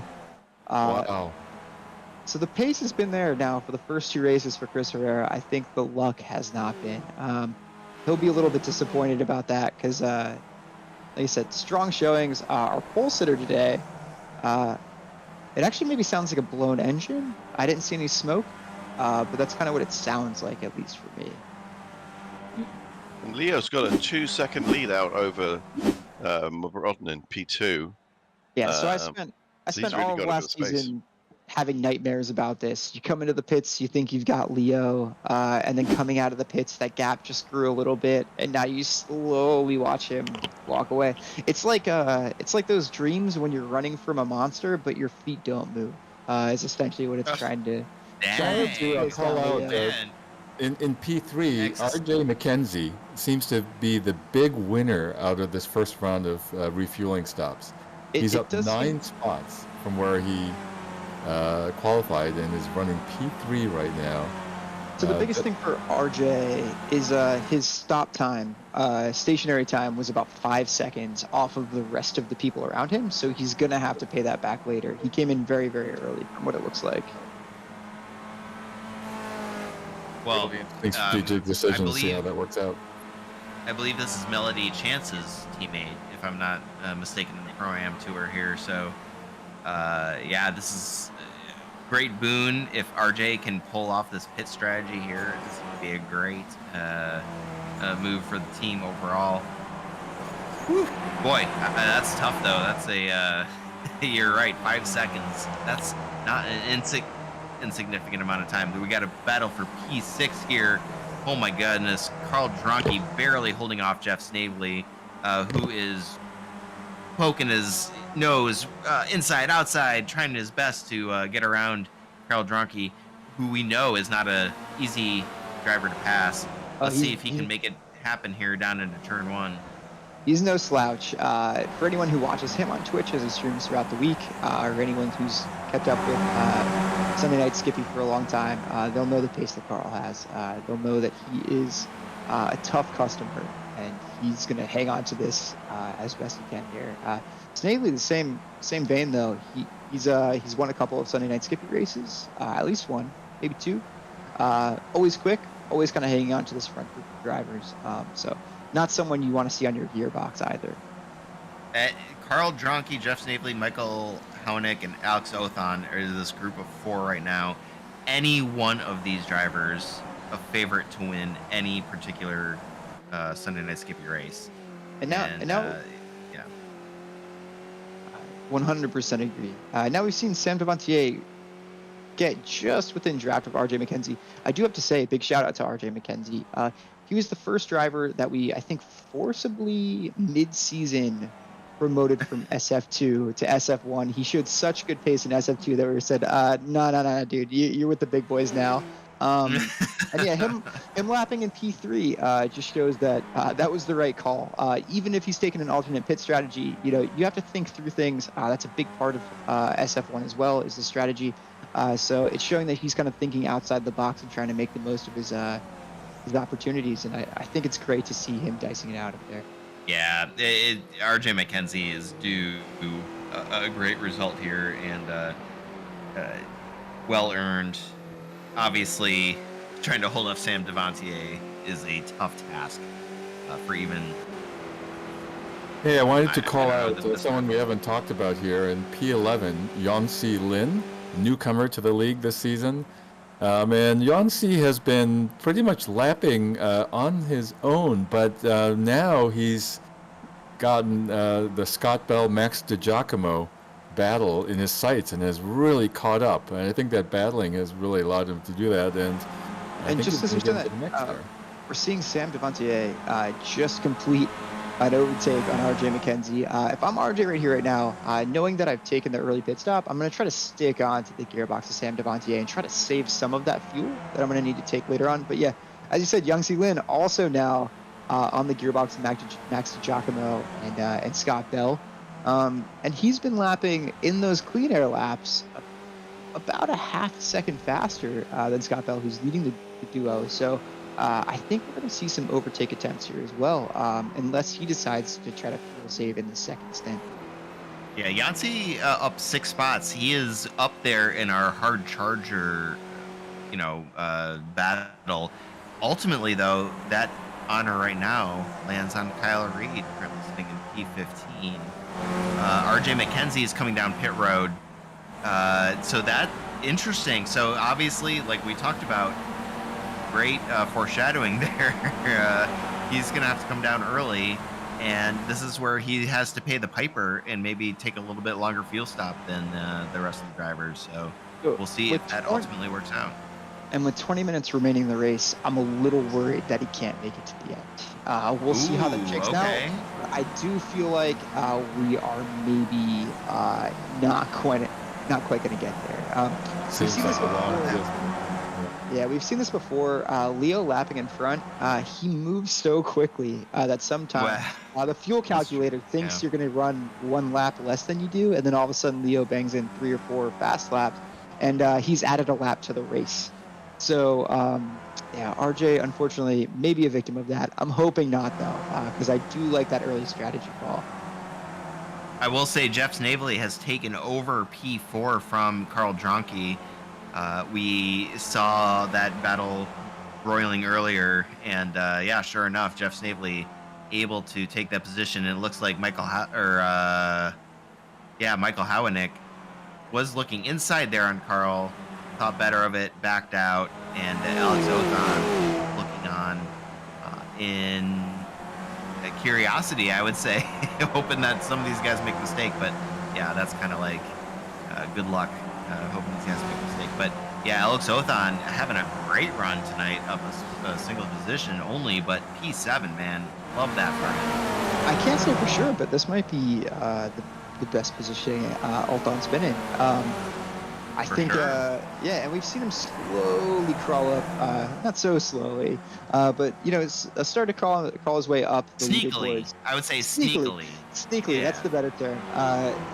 Slowly makes it sound like, it's taken way too long, but sneakily kind of start working his way up into that top 10, top 5 contention. So, you always love to see new names pop up the leaderboard, and it's great to see him up there right now. Well, I'll tell you, right behind them, this battle between Max DiGiacomo, Scott Bell, and Yancy Lin has been getting very interesting. Yancy managed to get overlap on Scott Bell. Scott had to be defensive, and that's allowed Max now to pull out a little bit of a gap here. But Yancy's definitely showing pace, probably a little better pace right now on track, but has yet to find a way around. Yeah, so just a little bit of background on Yancy. He actually came to us through a recommendation from Pete Mabrotten because they race, I believe, a spec racer Ford league together. So he's no stranger to these momentum cars. Spec racer Ford, you need a lot of momentum to carry a pace with that car. I think he's just ramping up with the skipping now. He hasn't run it a ton, but I think as he gets more and more used to it, we're going to see a lot of pace from him as well. I expect him to really come on strong towards the end of the season. Heartbreak for team running on empty here. Chris Herrera spinning once again. He is down to 2 spots out of 23. Not the evening that he was looking for. Oh boy, I mean, battling for the lead early, and we hate it for him, man. This is a guy who was making jingles for us for SNS early in our existence. But yeah, just an unfortunate night for Chris Herrera here.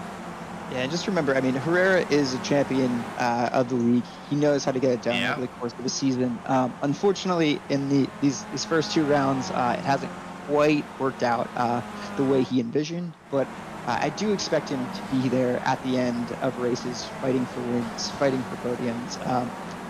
Yeah, I think just an unfortunate string of luck in these first 2 races for Herrera.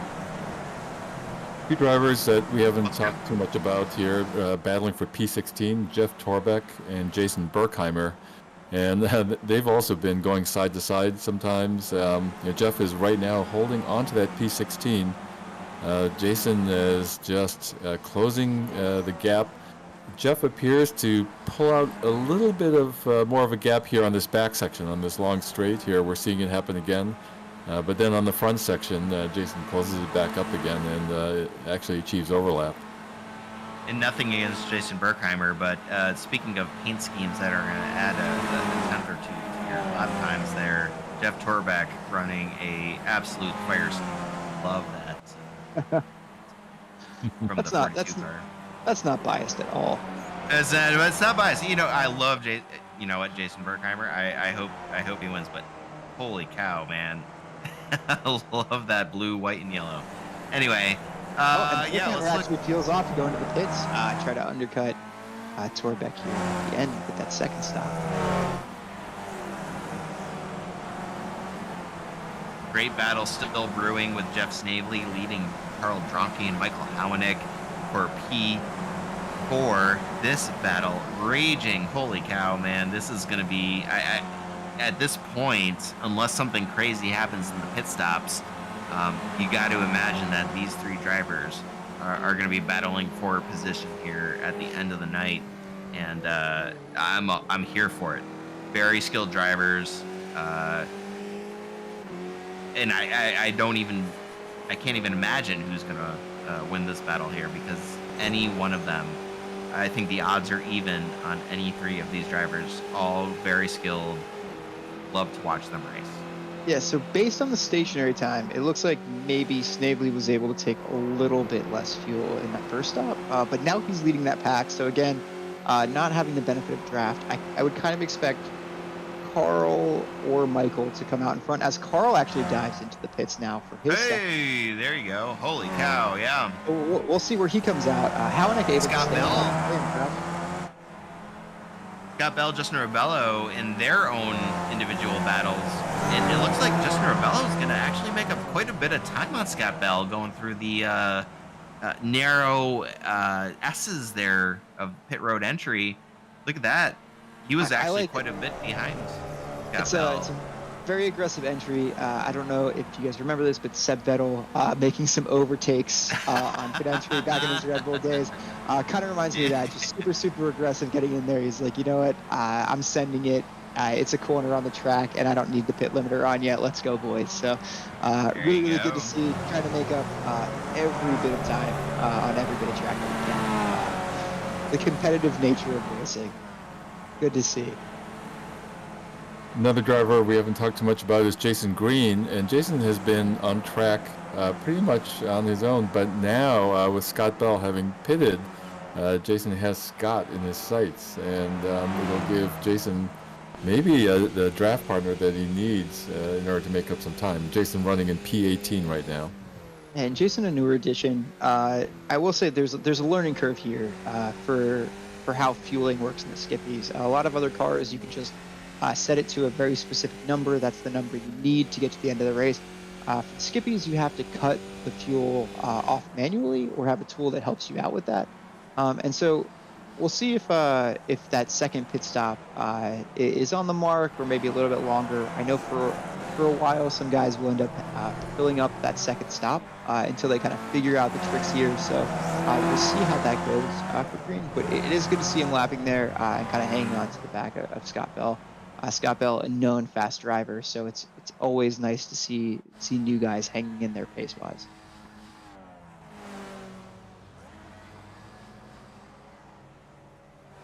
So we got All right, and now, race leader here, Leo Ovcharov, coming out of the pits. Well, not, I guess, I should say presumptive race leader, because we still have Sam Devantier in the lead with Jeff Snavely, Michael Hownick, Max Giacomo, Kyle Reed. But all four of these drivers still have yet to pit. So let's keep an eye on the 35 car there of Leo Ovcharov. A handsome guy, clearly, like we all know now. And he's taken over, actually, that position from Kyle Reed. So there you go. Leo Ovcharov just showing a lot of pace here. Let's see what he can do against the rest of these drivers. So I don't know how he's done it here, but somehow Leo in the pits faster again than Pete, stationary. Unreal. The first time and the second time around. I don't know what he's done. He's got some magic. I'm telling you, the guy carries like fuel in his mouth and he spits it into the fuel tank during the race. That's the only way I could describe his pit stops. It's absolutely unreal what he's able to do. Well, I mean, explain it any other way, because he's think about it. In the lead. Pete It's Moran incredible. was the fuel guy. He was the fuel god. He was the... I don't even know how to explain it. Pete Moran was the fuel expert. And now Sam Devantier is coming and into the pits. So our current leader into the pits. We'll see where he's able to cycle out. I'd be scared if I were any of these guys, because his ability to save fuel while also running fastest laps is unreal. So we've seen Leo go by. Waiting to see Pete come by from Sam Devantier. It looks like maybe Devantier is going to be right in there with Pete Moran on exit, so these guys are going to be battling. Holy cow. If Sam just outside of a second, I think, right now, but as he gets up to pace, it may be the case that he's right there with him, so this could be a fantastic battle. And actually, it looks like Sam Devantier has kind of dropped or kept the gap to Jeff Snavely, and Snavely has kind of built a little bit of a gap to Hownick, with Carl Dronke still right behind there. I expect that trio to get really, really close again. They're all still within draft range of each other. So, like I said, for Hownick, that kind of pull will get him right on the gearbox of Jeff Snavely, and we're going to see a really tight fight for P4. And Devantier has pulled into that drafting range of Pete McBroughton, moving in and out of it. So we're yo-yoing there right now, but I do expect him to kind of hang on to there once things settle down. I'd also like to shout out Yangji Lin in P9 now. It seems like his pit strategy has worked out well, and he's moved up a little bit through that second cycle. And now he's in a fight with Joshua Dancy and Max Giacomo. So that's the fight for P9. Those guys really, really tight as well. Yeah, he's still, I mean, Kyle Reed still got the Hard Charger award technically, but I mean, Yancy Lin really putting on a clinic here, for sure, up in the top 10, up 8 spots overall, and just great to see. I mean, what I was going to say earlier is I'm old enough to remember when Leo Ovcharov wasn't winning because he wasn't quite sure about the pit stop thing. Well, so I'll tell you the story. It seems like you figured that out. I'll tell you the story is, guess who Leo Ovcharov reached out to for pit advice? It would be the old king, Pete Moran. And I think Pete Moran will be kicking himself a little bit from sending over his picks. because I think Leo latched onto those a little bit too quickly and is maybe usurped him as the pit stop pro at this point. Yeah, some scary stuff up there. Like I said, I had to take a break. Chasing down Leo was the thing of nightmares last season, and yeah, I mean it's visualized here. Almost out to a 6-second gap at this point. Despite starting third and having a rough qualifying, he's kind of been able to pull it together. And I'm seeing an epic battle here for P20. Brian Perez and Charlie McCarty. They're running too wide coming into the hairpin. I would call this the battle of the missed apex. That's the thing about their driving skills. They're a part of a group called Missed Apex Professionals. Two very good friends, guys who drive a lot together. And now they're coming too wide into turn 7 in the waterfall. And I expect this to be a very respectful battle. They, like I said, they're in constant communication with one another. But also, really good friends and love to, I think, battle each other on track. You'll see them together a lot of the time throughout the season, and I think we'll see this continue to the end of the race. Yeah, so back up towards that P4 battle. Jeff Snavely and Michael Howanek, Carl Dronke still together. Pete Broad and Sam Devontier also together. RJ McKenzie leading the fight for P8. Because Yanchi Lin has now drafted up to the back of him. That's a group of 4 that I think is worth keeping an eye on. The battle for P8 slowly building into a larger and larger group.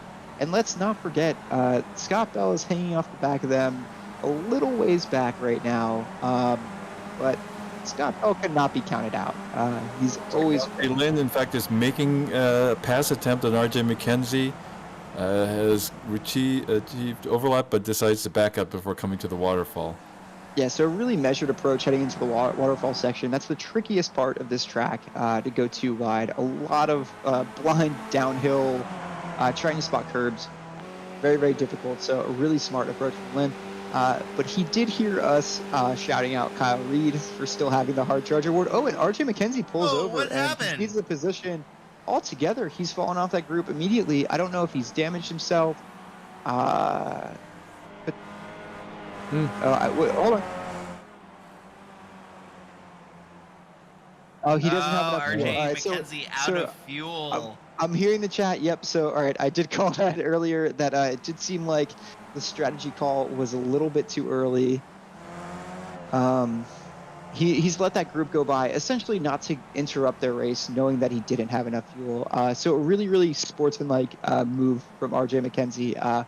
That's something, again, we talked about league mentality before in the SF2 race. It's something that both of these leagues really run off of.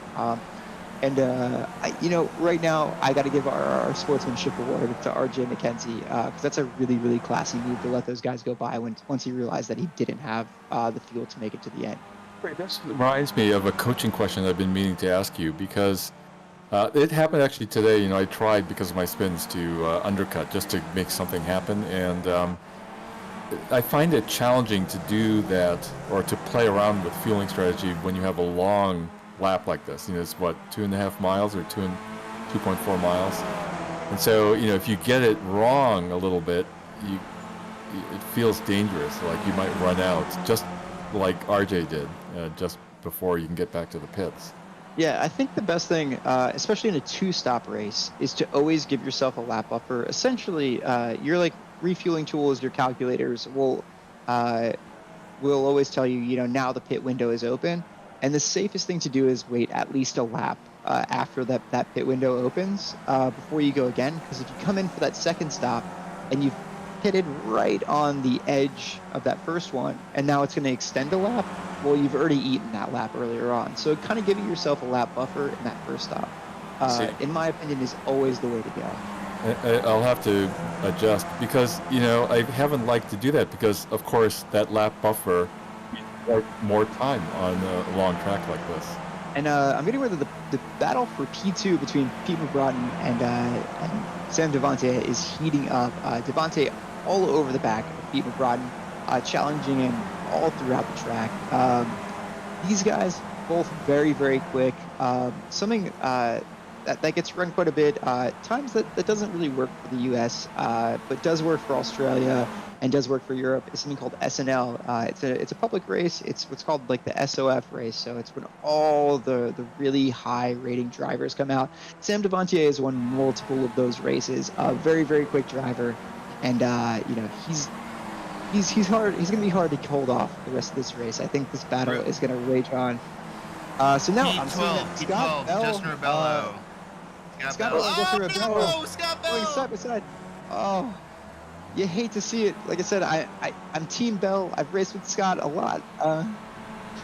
Hey, I didn't call him first. I didn't call him. Maybe I did. It could be my curse. Oh no! Oh no! I think we've christened Jeffrey Decker curse. Carl Drunke, Carl Drunke, P4. Jeff Snavely. Carl Drunke really side by sending it side with there. Jeff Snavely. And Carl Drunke's taking over that position. Remember, now we're in the closing stages here. We've got 2 minutes to go in this race. There is no fuel saving. You've got it to the end if you hit your pit stop. Michael Howanick poking a nose in there. Jeff Snavely staying along the outside of turn 1. Carl Drunke hanging on. If he can stay along the outside, he's got the defensive position going into the hairpin at the end of the straight. And that's really where you want to be if you want to hang on to the position. It seems like it's harder to get that drive out, taking the wide line. And Jeff Snavely's kind of fallen off. We'll see if he goes for a late braking maneuver here, but I think Carl has just enough room to kind of hold him off there. But very, very fantastic battling going on there. I think we're going to be coming. I'm going to take a look at where Leo Ovcharov is. Our next lap is going to be our white flag lap. So we've got one to Don't go ask after this Peter one. Lee because So I don't want to lose track of it this time because SF2. Oh, we were too enamored.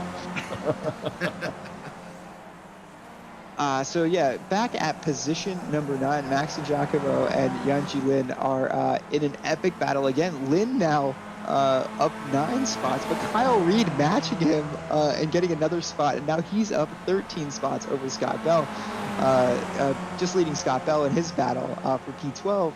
But Yanji Lin isn't done yet in holding off Max Giacomo here towards the end. He's looking for that top 10 finish and a really, really good result.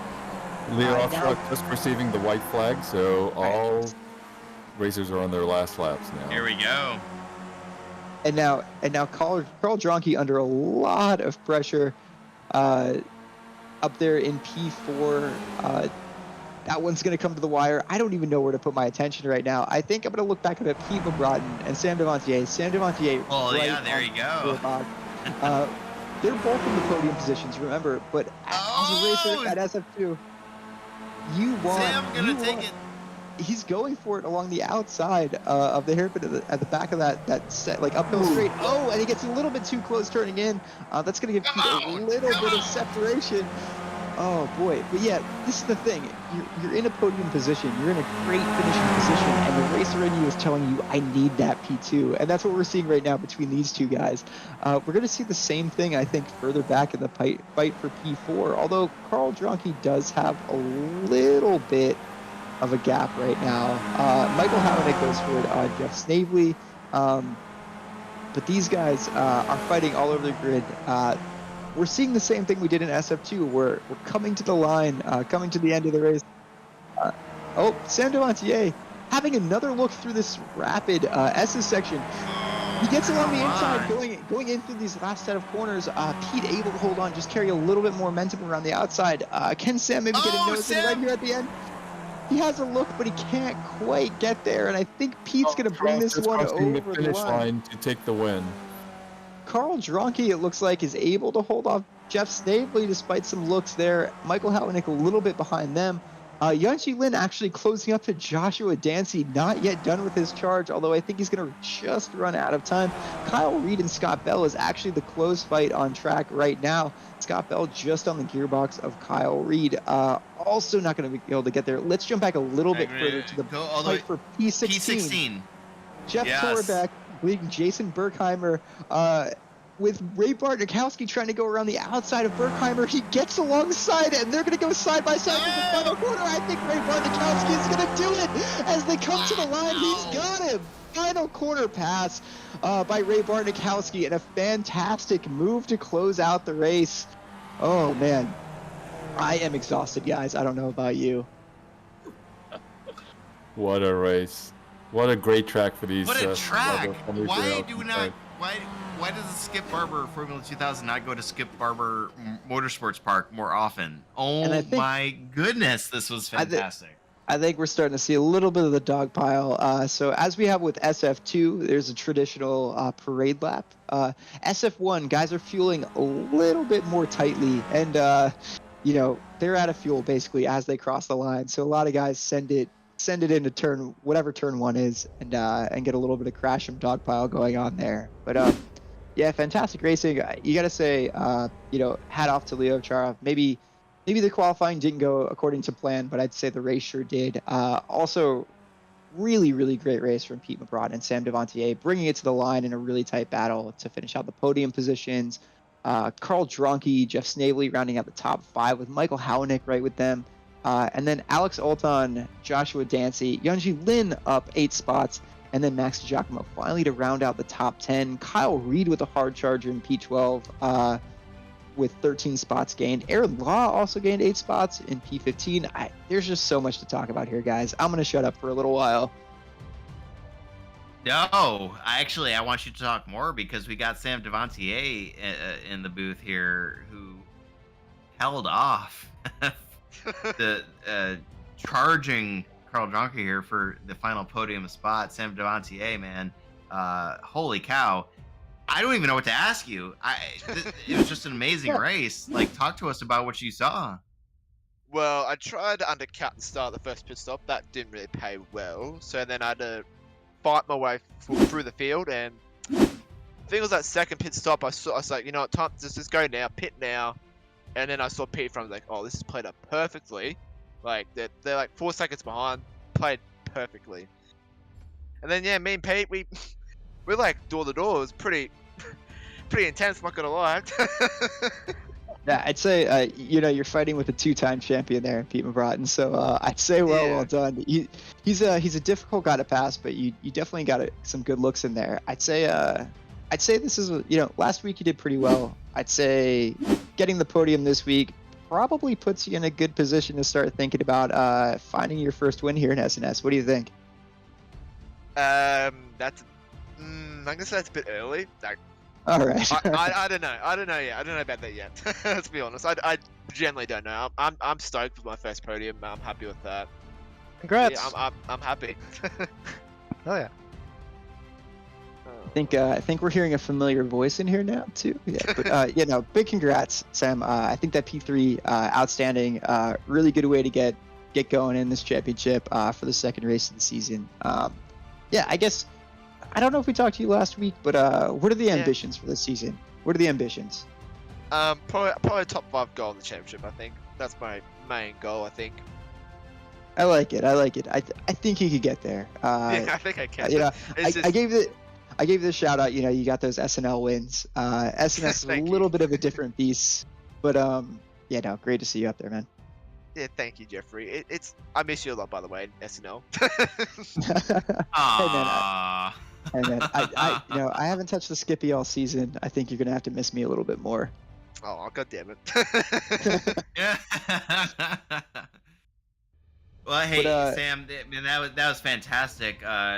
What did you think about this actual track? Because we haven't talked much about it. I feel like it's the missing story. Like, do we race here more often? What do you think about it? Funny story. This is actually my third race here. Third race. I did 2 races last time for SNL, which Jeffrey brought up. But I don't really usually race at this track. It's not one of my favorite tracks, to be honest with you. I don't really like it, and paid out well today. But it's probably like a hit and miss for me, honestly. Probably not the popularest track on iRacing. I could be wrong, but it's just close racing. It's tight racing and margin for error around this place, and yeah. All right. Well, hey, fair enough, man. But honestly, great race. You get put on a hell of a show. Love to see it. And we wish you all the best moving forward, and looking forward to seeing what you can do in the future races here. I want to make sure that we check in, obviously, with race winner Leo Ocharov. Man, Leo, well, how did that feel? that was an intense opening lap, wasn't it? That was that worked A out little much, bit, much, yeah. much better than I thought it would. That was crazy. Listen, I'll tell you that watching that didn't make me miss racing you one bit. I know what that pressure feels like, and you started putting it on early. I think you weren't too happy with P3 on the grid. I think a position that a lot of people would be happy to be with. But yeah, you showed like, yeah, it was game time from early on. Tell us about that strategy. Yeah, I mean about qualifying, I definitely botched my my last lap, so unfortunate there. But definitely Chris earned that one. That was a solid lap from him. Yeah, so I was really hoping just to get by because I felt like I really had decent pace for the race to be in a good position to kind of lead. So it ended up working out, and I kept the lead, and I was expecting that like Chris and like P were gonna be there, but I guess unfortunate things might have happened. I'm not exactly sure. I'll have to go and look back on that. But eventually, I saw myself like with nobody there, and yeah, it's unfortunate, but like you know, to be up there and to put in good laps, it's like it takes a lot of work. So I'm tired. Yeah, it seemed like the first pit stop gave you the little bit of separation from Pete. I'm not quite sure how you were able to fuel save while leading, but it seemed like maybe you got a little bit of an advantage there. And then even on the second pit stop, same story. You kind of beat him in stationary time, so somehow able to save fuel again there. What are you doing, man? What are your tricks? Tell us. My theory is that you're carrying fuel in your mouth and you're spitting it into the tank during the race, but you know, can you confirm or deny? I mean, I'll definitely deny that. I mean, I guess, you know, like I've said before, I learned a lot from Pete in the way that he does his pits and stuff like that, and he helped me out.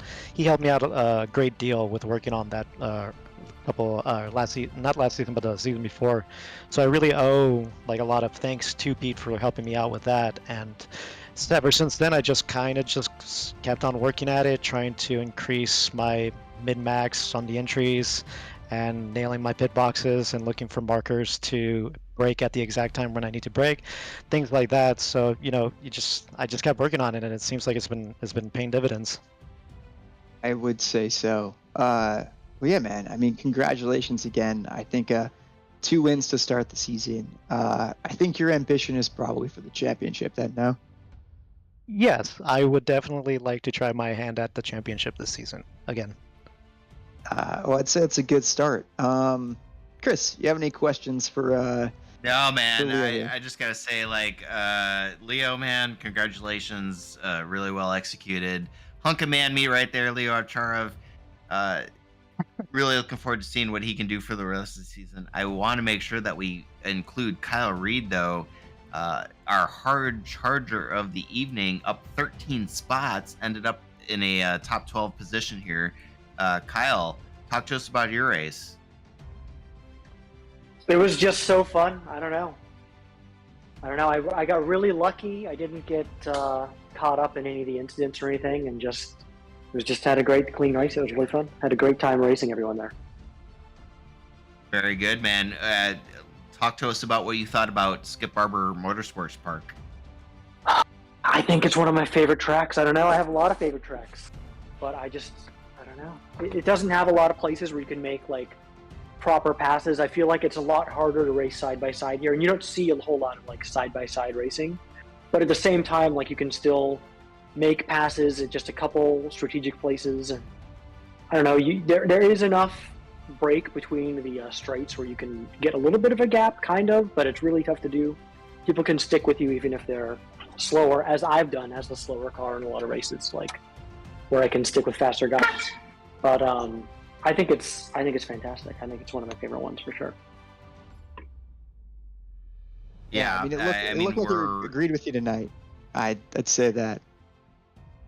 Yeah, I've done a lot of laps here this week. I've been doing well, and it does agree with me. That's true. What do other people think of it? What have other people been thinking of this track? It's a mixed bag, man. I know it it seems hasn't been like, popular. No, you go. Oh, for me? it's- I was just saying I know it hasn't been popular in the public races. What were you saying, Jeffrey? Go ahead. Yeah, I was was just saying, it seems like it's been like Chris was saying, it's been a mixed bag. Some people have really enjoyed it. Thought the racing has been good side by side. But yeah, the public races have been a little bit thin in terms of participation. But if people start seeing racing like this, I think next time around, next season when we revisit Barber, that participation should go up because it seems like the racing has been fantastic. It seems like there's a lot of good battling that can happen on track, and I think it's the kind of racing that everyone wants to be a part of. Absolutely. I'm a little confused why the participation would be low, because I'll tell you what, as a fan, as somebody who watches these, that was amazing. I don't know. I'm super confused why anybody would be not a fan of what we just watched. Even in the public races, in both where it's SF2 really and SF1. Yeah. Yeah. It- In the thin public races, like even if there's just a few of us of like similar skill level racing each other, it's still really fun with like just a few cars. So I'm really I know. this is Peter, Kyle. I'm with you. I had a blast this week. Even in just the public practice sessions, there was like hard racing going on. It really taught me a lot. And my SF2 race didn't go the way I wanted, but I still had some great racing. And I think it was just it really suits this car well, I think. Well, definitely. as we wrap up the evening, I think it's easy to say that you know what, the Skippy is dying, and it will go away soon. So Don't we say need that. to prepare for that. I'm blocking my ears. I'm blocking my ears now. I'm blocking my ears now. La la la la la. Not this again. I'd say for anyone watching tonight, the Skippy is alive and well. Yeah, if you got guys like this going at this hard, as this close to racing, this is exactly why the Skippy is a car that's so loved. Is because you can race like this with other drivers. It stays so close throughout the entire race and go wheel to wheel anytime you want. I think it's best racing on iRacing. It may not be the fastest car, it may not be the most fun to drive on, but when you start driving around other drivers, can't beat. Agreed. Best racing Well, on iRacing. I hope you all are right, because Lord knows. I'm blocking my ears. I don't even know. All right, we're gonna leave that to the side for now. I was trying to make a joke, but at any rate, gentlemen, it was an absolute pleasure to watch you guys race, and I hope that this continues. Man, you guys put on an absolute show for us week in, week out, and an absolute great showing from each and every one of you. Every position earned, and we absolutely love it. So I just want to give one last chance for some shout outs here. We'll start from the top and we'll go right on down. Sam Devantier, man, any last shout outs? Just you guys in the commentary. I hope we put a good show for everyone in the chat. Just my team in general, Speed Snellers, over in Australia, obviously, me upside world. But yeah, just everyone who just turned up tonight. You guys commentary, and yeah, that's about it. Appreciate you, Sam, man. And Leo of Charov, man, what do you got for us? All of you guys, of course, in the broadcast booth, especially Jeffrey and Lando. Miss you guys. to Sam for his first podium, and to Pete. Not sure where Pete is. Wish he was here, but yeah, congratulations to Pete as well, and everybody in Shake and Bake. Yeah, for sure. I don't know why Pete forsaken us. He used to broadcast with me, man. He was in chat. I think he claimed that Leo was burning less fuel because he's using meters and is Canadian. But as you know, Leo is not Canadian. So it's a conversion issue. I get it. Yeah. I liked a little bit of shade there, the little bit of confusion tactics. So we're gonna see some mental games here, I think. Oh jeez. Love it. Kyle Reed, man, what do you got for us? Shout out to my teammate on Team Wowie Zowie, Craig Montgomery. Ooh, Heyo. love it. Yeah, the Pro-Am. That's gonna be alive a and well. force to be reckoned with. Yeah. Love it. Hope so. Well, hey, I'll tell you what, guys. This has been an exciting night of Skippy Formula One racing. Let's go to our broadcasters now for their final thoughts. Jeffrey Decker, what do you got for us? I'm exhausted. SF2 was a wonderful show. SF1 also didn't disappoint. I agree with you guys. I don't know why we don't come to Barber more often. It produces fantastic racing. We saw it up and down the grid all night. And I can't wait for this race next season. I'm going to race it again. I'm going to watch it because it was way too much fun in this bit. Yeah, I can't disagree with anything that you said. And that's not just because you're my BFF. But anyway, Peter Lee, what do you got for us? Well, it's just fantastic racing, and I really love the track. I thought it raced well, and I thought it viewed well. But the other thing I wanted to shout out here are all the new drivers that have joined, both SF1 and SF2. The new drivers are showing up well, and it's just great to have such great participation. We have really full fields in both series. Couldn't agree more. And finally, Pim, you were silent through all the race because thankfully you were running the cameras and the overlays, and you allowed us to speak for you. But let us know. And you did an amazing job on that. I think it's great to see you. I'm a little bit disappointed, Chris, in you personally. I thought I was your best buddy, but no, it's okay. Yeah, that's fair, Jeffrey is in there, and it's so much fun. Jeffrey, I know the first race that you did in commentating. That was in Red Bull, and I was amazed how quickly you are running this, and you're just a race animal. I have to say, I'll rather have you here in the broadcast booth than on track, because we had a lot of fun. I hope you come more, because if you're not racing, then you have no excuse not to come into the booth. So that one is settled already. I had a lot of fun. Yeah, it was great. Great to see all the drivers. Great fun here in the broadcast booth, and we're gonna have some fun more tomorrow. ATC. Chris, are you ready for that? I'm so ready for this, man. I'm excited. ATC, Alpha Touring Challenge. We got some touring cars. This is going to be fantastic. It is fantastic, and it was a great start of the week. And tomorrow we'll see another great race. I hope everybody is going to have a great weekend. And great week. And we're going to have some fun tomorrow. So please come back to Cav OK Racing Network and enjoy the fun.